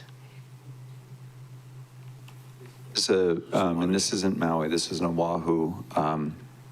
But the 800 homes that we did on Oahu, and I'm going to get this slightly wrong, but 75% of those residents worked within maybe a 3-4 mile radius of the site. So you have such a need on Maui. You have such an enormous need on Maui. If we, and you know, you can go, please, we'd love to tour you. We build terrific product. We build very, very, very nice product. It's going, and it's 100 units. It really isn't all that big. Somebody said that. I mean, it's really just not that big. It's going to be Maui people. I mean, there's no doubt that it will be filled up by Maui people. That's who will be there, just practically. I think, you know, in this day and age. I know you say we have a great need. When are you planning to break ground, and when are you planning to finish? Because we have so much in the pipeline far in the future that if it all comes to fruition at the same time, that's kind of my concern about keeping the advertisement local. I think the next one isn't going to break ground till like 27 and anticipate to finish 29. We have a lot of things we're doing in the pipeline. The need is great now. If you're breaking ground right now, what you're saying is true. But if this is 2 to 4 years out, you know, this isn't the only show that we're working on 2 to 4 years out. Yeah, so I mean, unfortunately, we do have the 201H process, right, which takes a while. So we, as much as we would love to break ground the second we walk out of this building, that's probably going to be impossible at this point. But you know, in this day, I was going to say, in this day and age, it's impossible not to market online, right? But what's going to happen is everyone driving to work, driving past this site, or you know, visiting family is going to see something coming up. So the locals will know that this is happening, right? And that they'll be keeping an eye out for it. And that has happened in our last two communities. You know, everyone came from the area. You know, a lot of folks living multi-generationally can now have the promise of not doing that, you know, and potentially getting their own home later. So I think, you know, word of mouth will happen just via, you know, active construction on the site. Mr. Chair. Mr. Lowe. Member Paulton, also, you know, one thing I agree with you 100% is that we do need to get a little bit deeper into the community. Again, this is not only a housing project, this is a workforce development project for us. We're actually planning right now with the Kaibigan folks a special fair to go meet with them, and we are doing it several times a day so that they can make it there also. Our idea is to attract people that may not have known that they have an opportunity to become a nurse with a much higher paying salary and pull them in to part of this. So we are trying to capitalize. Again, workforce housing is just part of this, but we need to do this all together for this to be successful. So our hope is actually, frankly, out of this council meeting, we are going to be talking to many of the community groups to start saying is that, hey, if you want an opportunity at this, you know, if you don't have a job or you want to get this thing, let's start working on the workforce development and everything. So I hear exactly what you're saying is we do need to make it available in various different methodologies. Yes, online is critical, but we also need to reach out into the community. Otherwise, we're not going to solve the workforce issue. It's not only the housing issue, but the workforce issue. So I agree with you 100%. Thank you, and mahalo for reaching out to Kaibigan. That was another question I had for clarification. When you say, I think that when you say workforce development, is it the same workforce development as in construction housing? Because I see on your slide, proposed pro forma, you're targeting 75% of AMI and 80% of AMI. And Linda Schatz's project on workforce development project is, I think, 120% AMI to 140% AMI or something like that. So I may have been confused. Like when you say workforce development, you're talking about healthcare workforce development and not the AMI associated with a workforce development project. I mean, we're using the same words, but it seems that they may have different meanings in terms of area median income. I hope I'm going to answer this question right. I apologize if I get it wrong, but my greatest need right now are people like kitchen helpers, CNAs, nurse aides. They're all making around $22 per hour. That is my goal, is to start hiring them and creating a pipeline so that they can get up to $35, $40 per hour. That's why as we developed the units with Ms. Pea and Mr. Wallenstrom, we actually had the ability to move up, you know, from a 2-bedroom, 2-bath to a 1-bedroom, 1-bath, and mirror it. So I think that, you know, again, in the whole big scheme of things is we need to find a way to take care of our kupuna. My biggest needs are going to be down in this entry-level thing, but, you know, people don't aspire just to get to an entry-level job. They aspire to get a better life, and we want to provide that. So again, I'm not sure if I'm answering your question, but that's the goal of this project, and so the housing needs to be part of it. And if it's not, then I think then, and we're not able to fill because we're offering too high, then it's kind of, I mean, to me, is not accomplishing what the intent was. Again, I'm sorry if I didn't answer the question. Yeah, I guess maybe for Mr. Nishita, if we can clarify when it comes to the actual conveyance of the land, what the relationship to Mr. Lowe saying this is for workforce development versus like Linda Schatz's project saying workforce development, the AMIs are not the same, correct? He's targeting 75 to 80%, at least in the first iteration. But that's not what Kaulana Mahina was, right? Yeah, Chair. Off the top of my head, anyway, yes, they were different. I'd have to think our either director or deputy director might be on from housing to clarify. But yes, I do believe it was different. And I think point well taken that we'll make sure to have that clarified when a conveyance or other types of council action may be needed for this property. Thank you. Thank you. Sorry to give you guys a hard time. I just like to do my hard times in the beginning rather the back end. Well, thank you, Chair. And if I can just comment on that too, I think that's, you know, there's been a lot of hard work and effort put into this over years. And we just want to make sure that, you know, we are staying in alignment with the community, with the council. We're getting kind of feedback up front so that we know and continue negotiations and dialogue about how this project would best to come to fruition. That, you know, we have all that information in mind and in hand so that we come to you with a great solution. Thank you. Okay, mahalo, Director Nishita. And just as a reminder, members, today's consideration is Resolution 25-139, stating the county's intent to convey a portion of the Kahului Community Center Park site to Halemakua Health Services to support the development of a workforce rental housing project. And it sounds like from Director that we'll be at a future meeting bringing up the details in the conveyance. Okay? So if there are no more, any more questions for our resources, the Chair will entertain a motion to recommend adoption of Resolution 25-138, including any non-substantive revisions. So moved. So moved. Second. Second.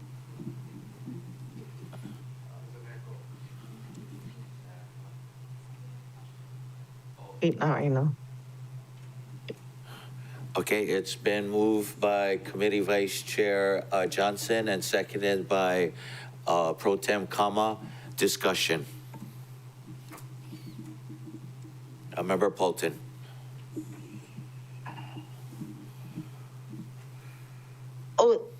Thank you. I'll yield to the motion maker and the seconder if they wanted to go first. But if not, then I'll go.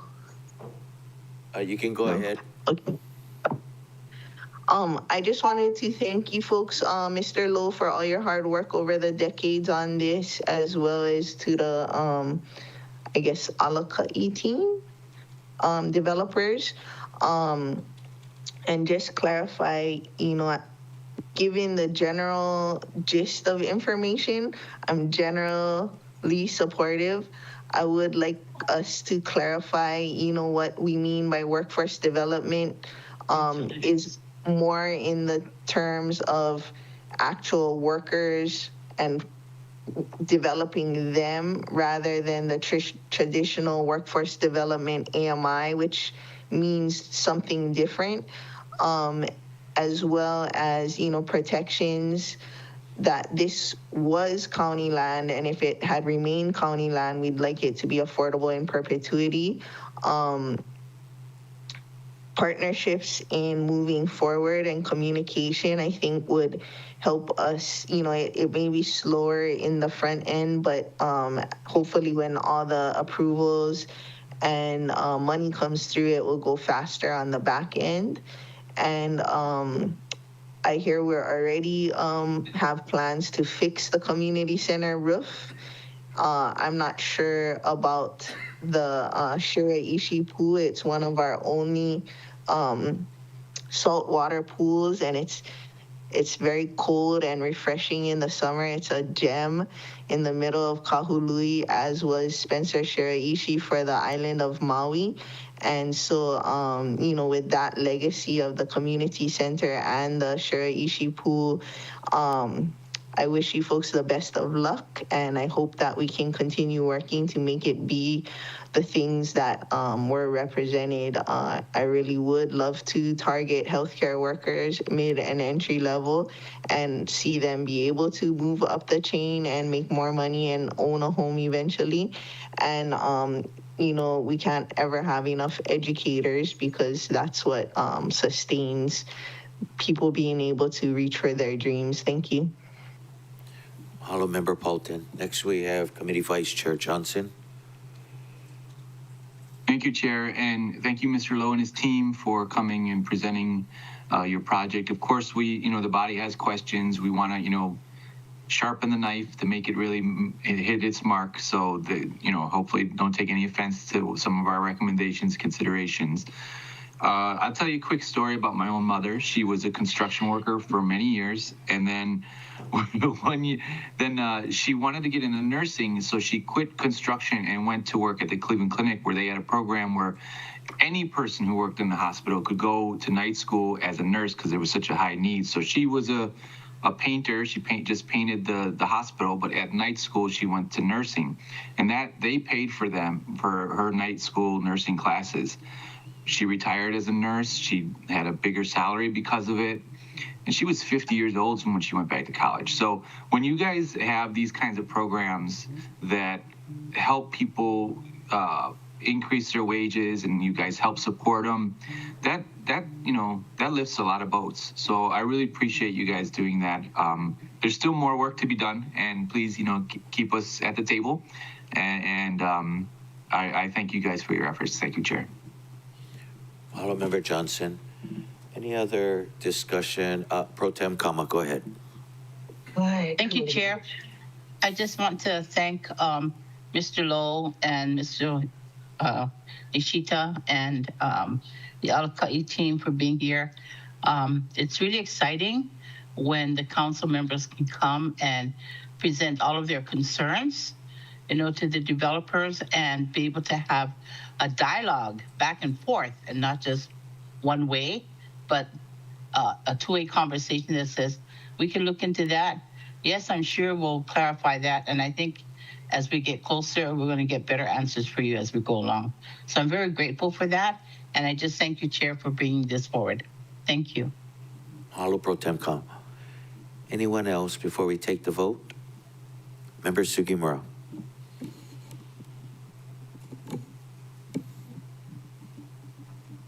Thank you.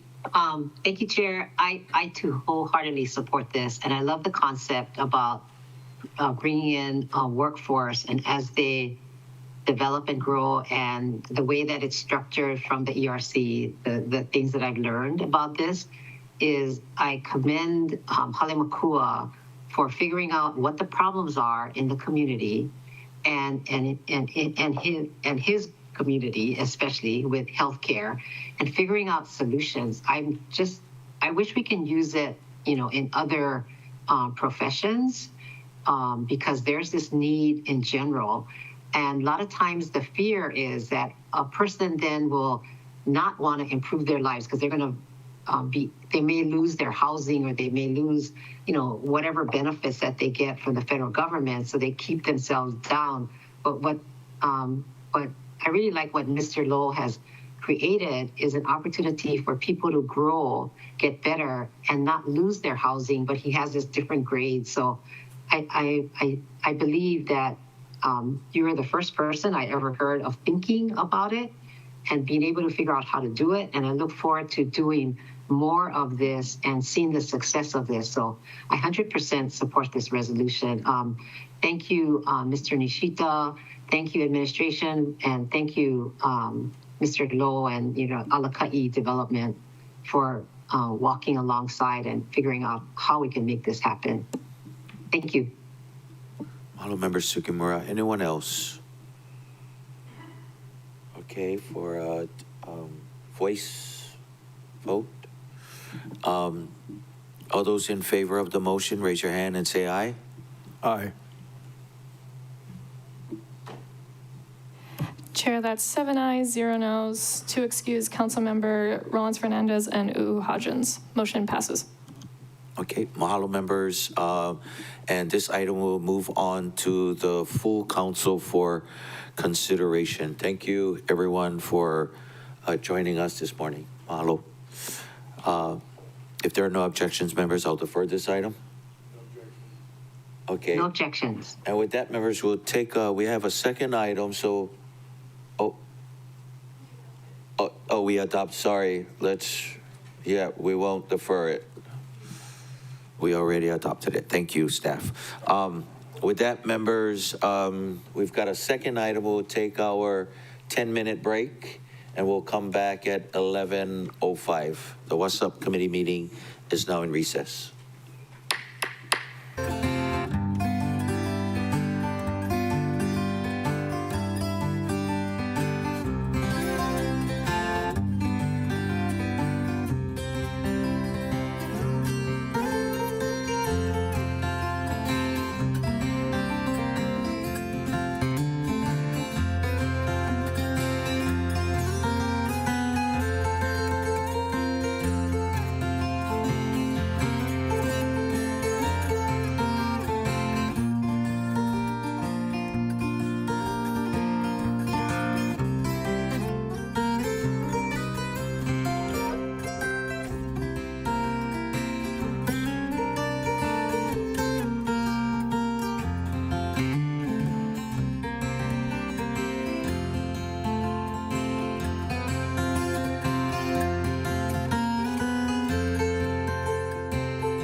Aloha kakayaka kako, and welcome back to the WASSP Committee meeting of Monday, August 4th. It is now 11:09. Mahalo for your patience. Members, our second item for this morning's meeting, he ho'olaha o ka papa moho kuokoa e pili ana e lopaka hale pahia. He mea noi ka papa kaya ulu ka mea maahele aina o Maui Hikina. Independent Nomination Board notification of Robert Hale Pahia as an applicant to the East Maui Regional Community Board. By correspondence, members dated and received on July 18, 2025, the Independent Nomination Board transmitted an applicant list for the East Maui Regional Community Board. The list was transmitted to the council because the vacancy on the board is a council-appointed seat. The council's 30-day deadline to approve a nominee is August 17, 2025, and the application is available on Granicus. As our deadline to approve a nominee is August 17th, I ask to post a resolution approving Mr. Pahia as a member to the East Maui Regional Community Board on the August 12th council meeting agenda for consideration. Today is our opportunity to hear from the applicant and ask questions, so we're prepared for the August 12th council meeting. If there are no objections, I would like to designate the applicant, Robert Hale Pahia, as a resource person under Rule 18A of the Rules of the Council. Thank you, members. I'll now turn the floor over to Mr. Pahia for some, to Ms. Rissa with the Independent Nomination Board for some opening comments. Aloha mai kako. Robert Bobby Pahia is the owner and manager of Hawaii Taro Farm in the heart of Waikapu. He is well respected not just within the farming community, but throughout Maui and the outer islands. He prides himself on growing culturally appropriate, nutrient-rich foods such as taro, coconut, mango, ulu. Bobby cultivates aina-loving regenerative practices that build biology using no plastics or poison. He stands in solidarity, growing community kinship that enables residents and visitors to reverse food insecurity on Maui collectively. He believes that educational experiences empower farmers and residents to regenerate their local food system. Bobby welcomes a multicultural community of stewards to join him in nurturing and fulfilling his passion. He is passionate about nurturing the land, ensuring that it flourishes for generations to come. Mahalo, and I did want to introduce Ms. Rissa Tamho and Ms. Jody Yoshida from the administration. Welcome. Mr. Pahia.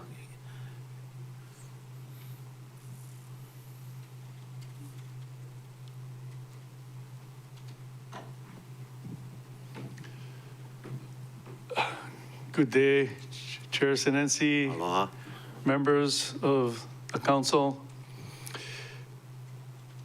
Mahalo for having me here to share my manao with you on why I think it's important for me to take a seat on the East Maui Water Authority board. Number one, I think that it is my kuleana and my responsibility as a kanaka maoli to represent my community in making wise decisions on creating a path forward on management of our most precious resource, the water. I have years of experience in agriculture, 40 years of experience. And the other day when I was looking at my financials for the past 3 years, I noticed that I didn't make a lot of profit. But I did bring up a point to the rest of my board members, because I do have a nonprofit also. But I did make a point to them that although in the bottom line, which many businesses really analyze. Uncle, Alamai. We just need one more council member. Sorry, members, we're at bare quorum. Oh, there she is. Okay. If we can keep our cameras on and then we have quorum to continue the meeting. Is that okay, staff? Thank you, members. Continue, Mr. Pahia.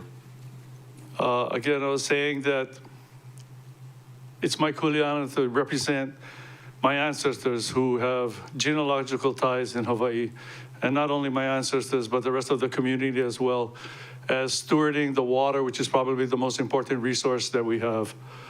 Again, I have a lot of experience in agriculture, but like I said earlier, I was pointing out to my board that although my business may not have a big profit margin, I told my board that don't only look at the bottom line, because what we got to look at is how much people did we feed?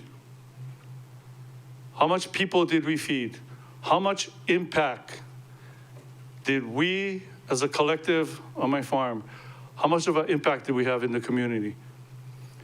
And that's basically the same approach that I want to take being on the board, is that, yes, being a good steward of this resource, but also working with the community, working with stakeholders on how we bring about just and economical welfare for all of our community members and businesses alike.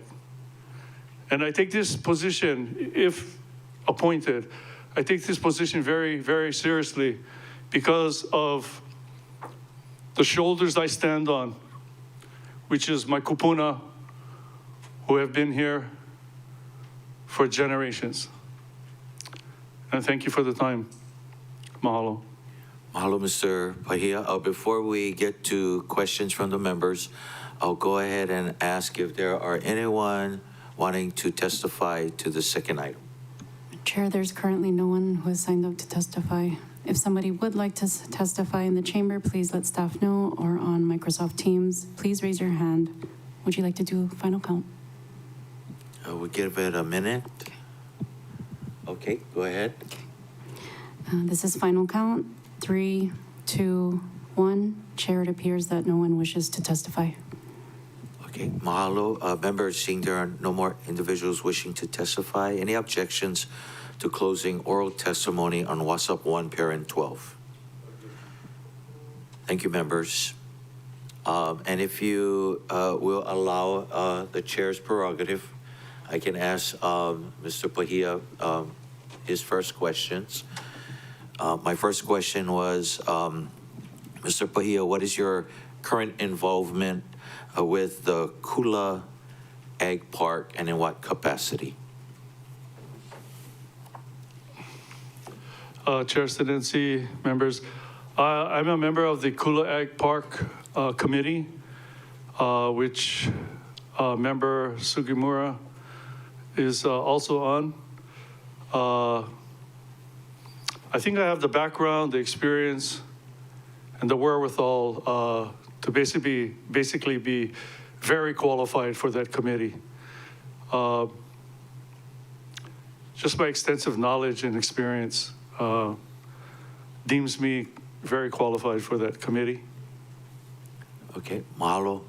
And the second question is, I understand you live up at the Waiahuli Hawaiian homestead lots in Kula. What would be your involvement in the Keokea farm lots? Yes, I do live up in Waiahuli on Pueo Drive.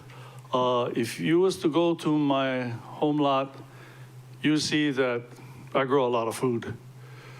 And I've always grown kalo, especially kalo. My ohia. However, I do act as a resource for the Keokea homesteading community. Just because of my extensive knowledge in agriculture. But also, we're currently working on a program with Common Ground Collective, where we will be installing orchards for our Hawaiian homesteaders. The first one will be at no cost, and then the following installations will be on a sliding scale depending upon their income. Okay, mahalo for that. You're welcome. Okay, members, we'll go ahead and start with Committee Vice Chair Johnson for your first round opportunity. Thank you, Chair. Good morning, Mr. Paia. I appreciate you coming and putting your name forward.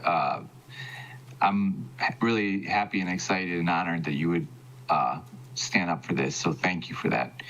I'm going to ask some quick questions for you, real simple.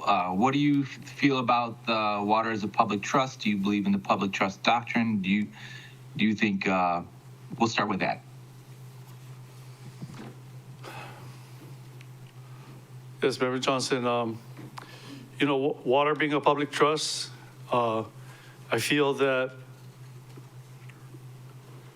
decision-making and the responsibility falls within our community. When we look at the stakeholders on the east side, we all know we're talking about working with Mahipono, the Hawaiian Homes, and of course, the county.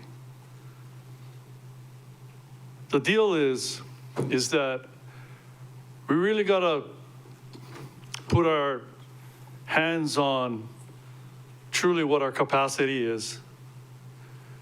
And then from that point, dictate what is our priorities.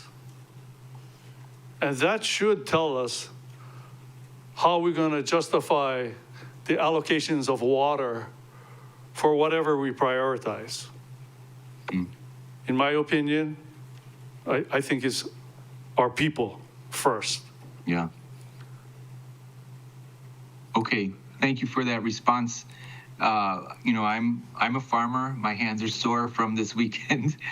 You're a farmer. I've been to your farm. You're doing a lot of good for the community. So for folks who don't farm, I want you to kind of speak to them on your experience. What happens when farmers don't have water? What happens when there isn't any water to use the farm? What do the actual farmers do at that scenario? Well, it's pretty difficult. If a farmer doesn't have water, it's pretty difficult to raise food. Now you can use methods that can leverage good practices. However, not to have water is not to have life. So if I can't produce food, if I can't grow food, we can't sustain life. And yeah. I gotta talk about that just real quick.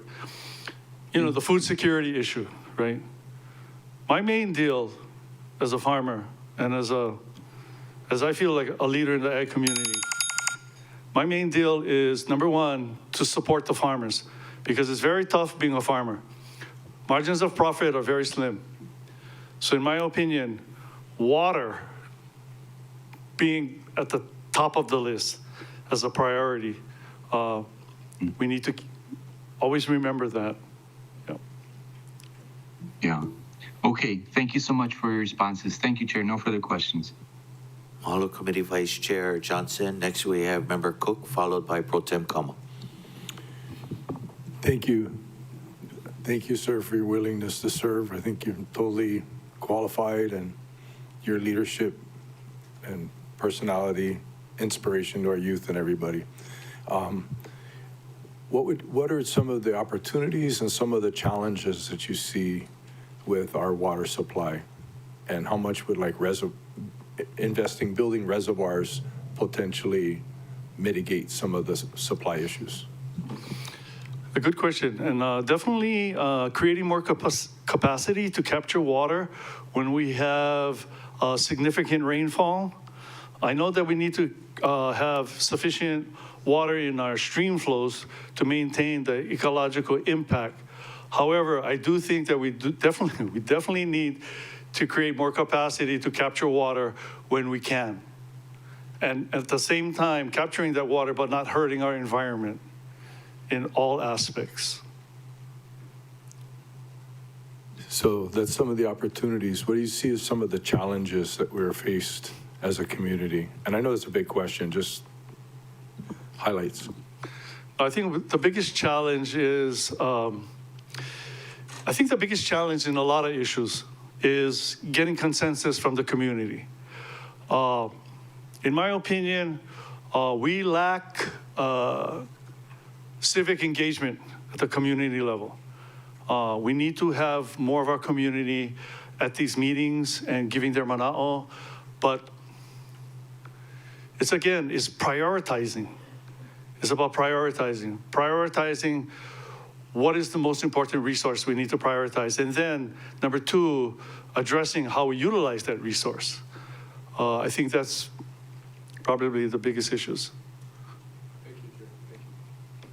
Honorable Member Cook. Next, we have Pro Tem Kama, followed by Member Polton.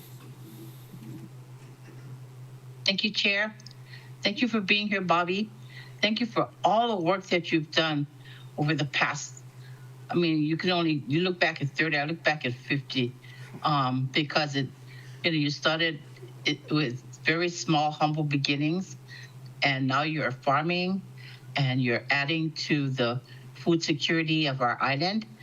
And so I just have one question for you. What is your biggest priority for the water board?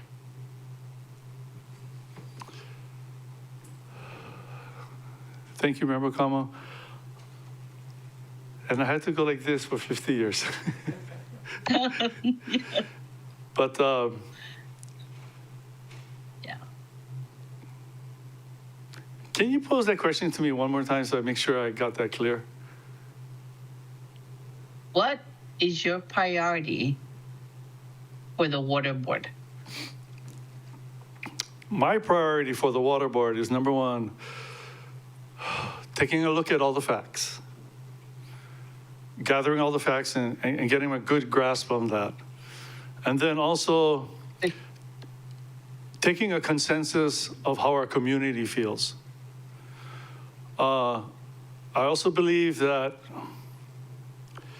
it's going to take collaboration with the county officials, collaboration with executive officials from PSB or Mahipono, and the shared mana'o from our board members. But I know it's going to take collaboration, I gotta say that's probably the word that I would like to underline.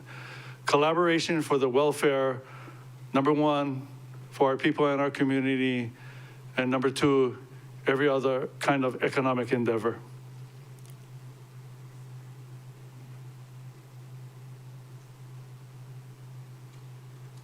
I think it's a great answer, and I like the idea that you're going to go in and with no assumptions, but just wanting to gather facts to ensure that what you think in your head is what's actually going on, and if it's not, then you're going to be learning a thing or two.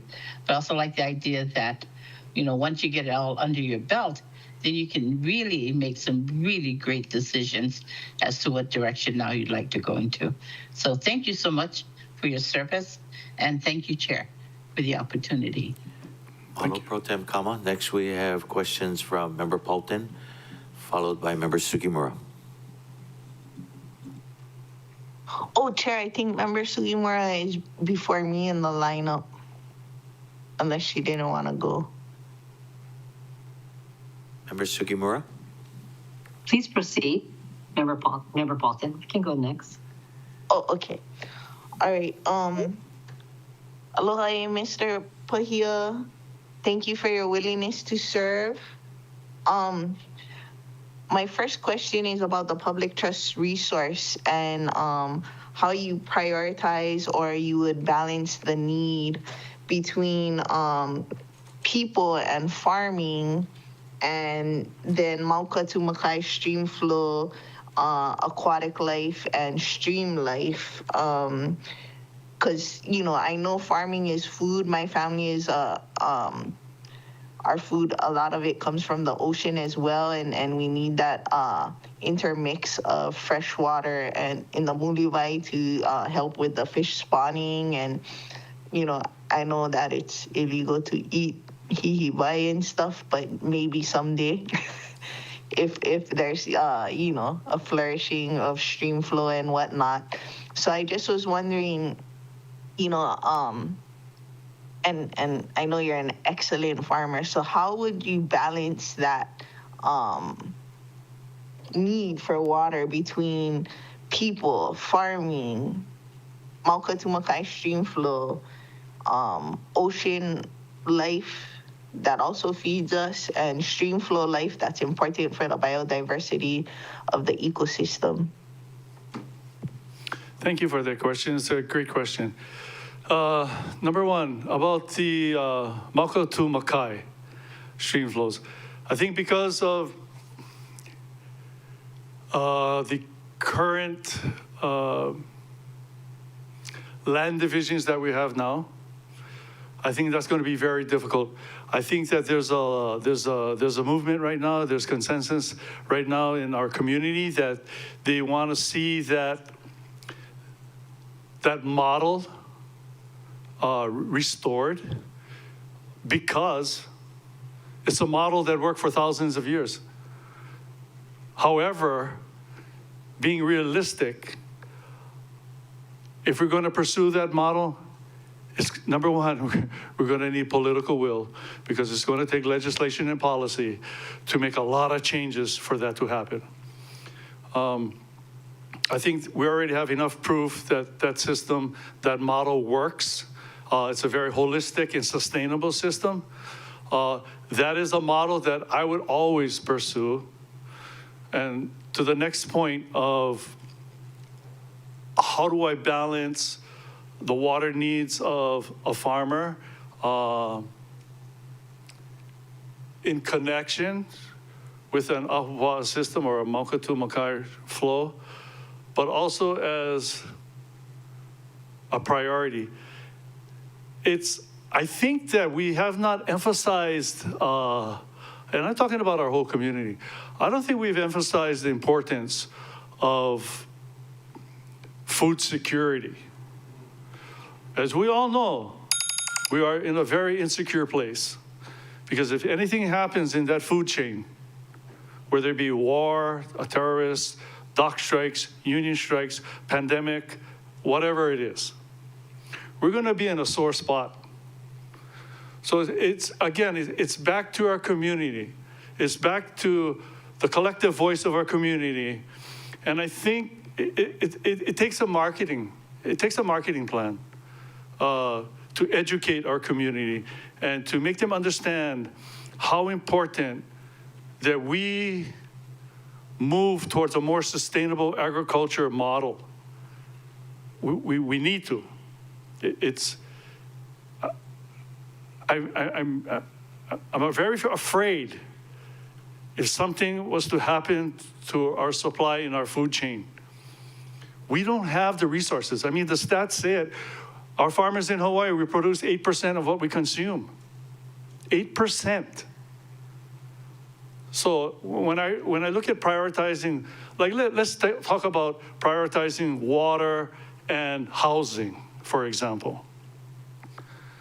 Now, yeah, housing is very important, and we need to have that balance, but we cannot forget that the necessity of our water to sustain our security here in the islands is, if not as important, almost equally as important. So I say it's, I view it as almost at the same level. But yet maintaining that that foresight and the will to move towards a more sustainable ecosystem regarding agriculture and providing water for our community. Thank you, Chair. I heard the bell. If nobody else asks, my next questions will be regarding time commitment and conflict of interest. Thank you. Okay, mahalo, Member Paulton. Next, we have Member Sugimura. Why don't Member Paulson go ahead and ask her question, since you have the floor.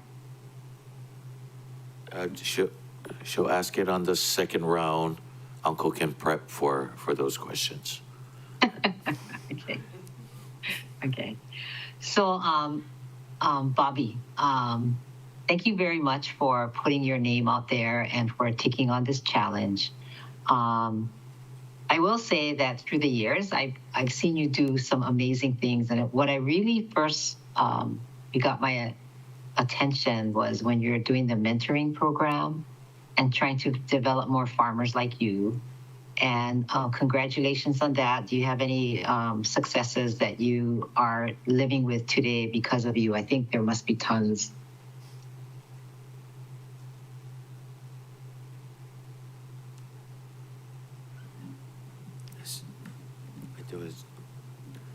Did you get her question? Can you repeat your question? Oh, can you tell us about some of the success stories you've had through the years? I said that when I first heard about your work was through your mentoring program that you did. I don't know if it was with Hawaii Farmers Union or what organization it was, but you were the star that I remembered. So thank you for that. And I also appreciate working with Coach and the Waikapu, lands out here. I think you also did some of that and developed farmers through that program. And of course, composting is a biggie. Maybe you can talk about, that if you don't mind. I support you, by the way. I just learn more about you.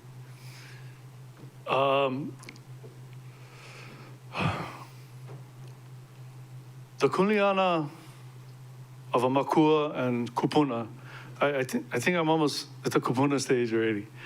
But I think our kuleana is really, that's our kuleana, is to teach, to bring up the next generation. And I've always been a big advocate of filling the pipeline.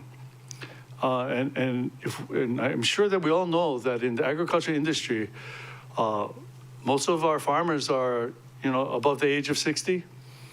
And it's about incentivizing agriculture for our OPO.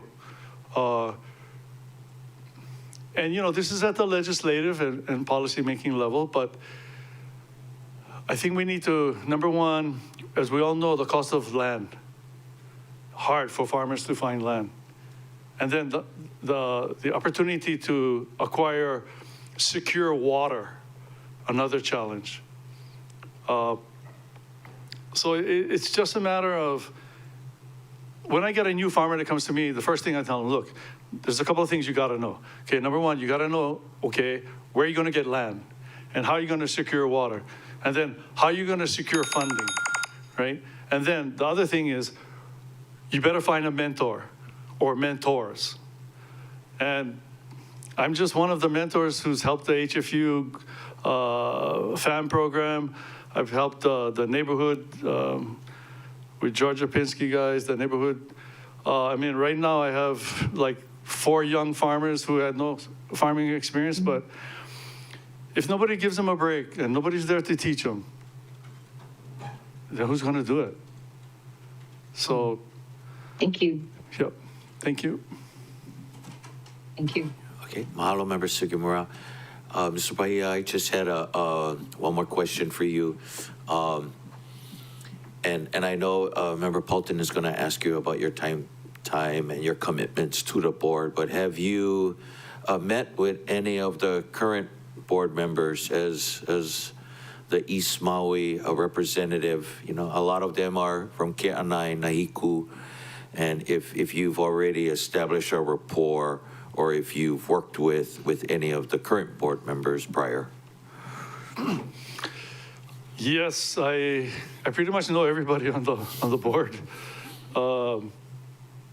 from Kyle to Sissy to Janet to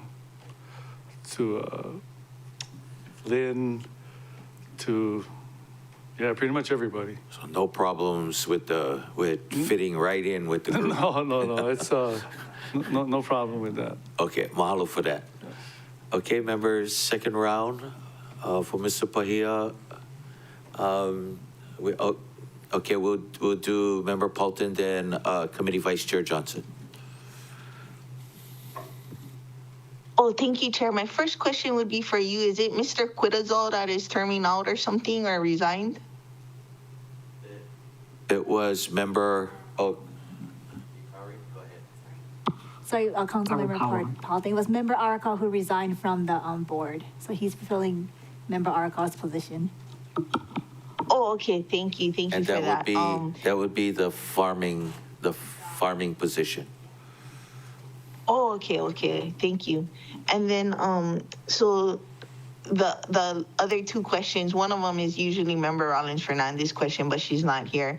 But do you foresee any conflicts of interest? And as a farmer, I know you're an excellent farmer. And so do you have the time to make the meetings? There's some kind of thing like if you miss 50%, then something consequence. But do you foresee to being able to meet the time commitment or any conflicts of interest? No, I will be able to make the time commitment. I have prioritized this position because of just the importance of this natural resource that all of us own and manage.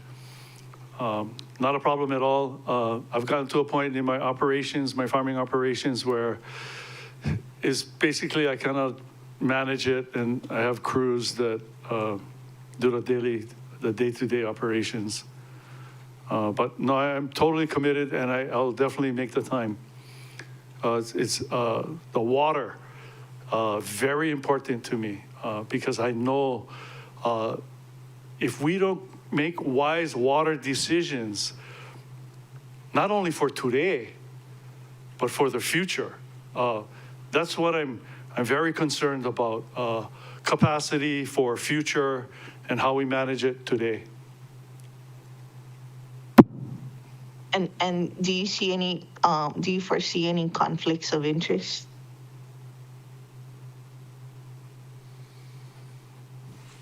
To serve on this board? No, I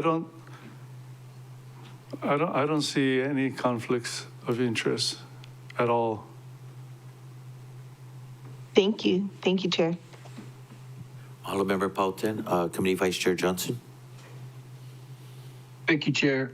Just a point of information that this Thursday in my ADEPT committee, we will be reviewing the Maui County Food Security Plan and Nutrition Plan on Thursday. So just let you guys know that that's going to be in our agenda. It's something we're going to be talking about, discussing.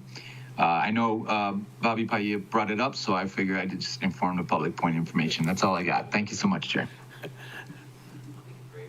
Hello, Vice Chair. Any other questions for Mr. Pahia, members? Sorry. Any other questions for Mr. Pahia, members? Okay. Seeing none. Members, again, mahalo for your questions and comments. And again, thank you for the IMB representatives today for supporting Mr. Pahia today. Members, this item was posted for no legislative action. So if there are no objections for this one, I'll defer. Any objections? Oh, shoot. Oh, go Chair. ahead. I didn't realize it was for no legislative action. I just wanted to allay Mr. Pahia's fears. I offer my full support whenever we do take action, because I didn't mention it, so I didn't want to cliffhanger him or something. Thank you, Member Paulton. And yes, it's scheduled on the council meeting next week. Yeah. Okay. Thank you, members. And again, mahalo, Mr. Pahia, for being here to answer our questions. Thank you. With that, staff, is there anything else on the agenda? Chair, there is nothing else outstanding. Okay, thank you. And members, this afternoon at 1:30, we do have a VIE committee under the direction of Mr. Cook. So at 1:30. With that, members, this concludes today's Water Authority Social Services and Parks Committee meeting. The time now is 11:44, and this meeting is adjourned.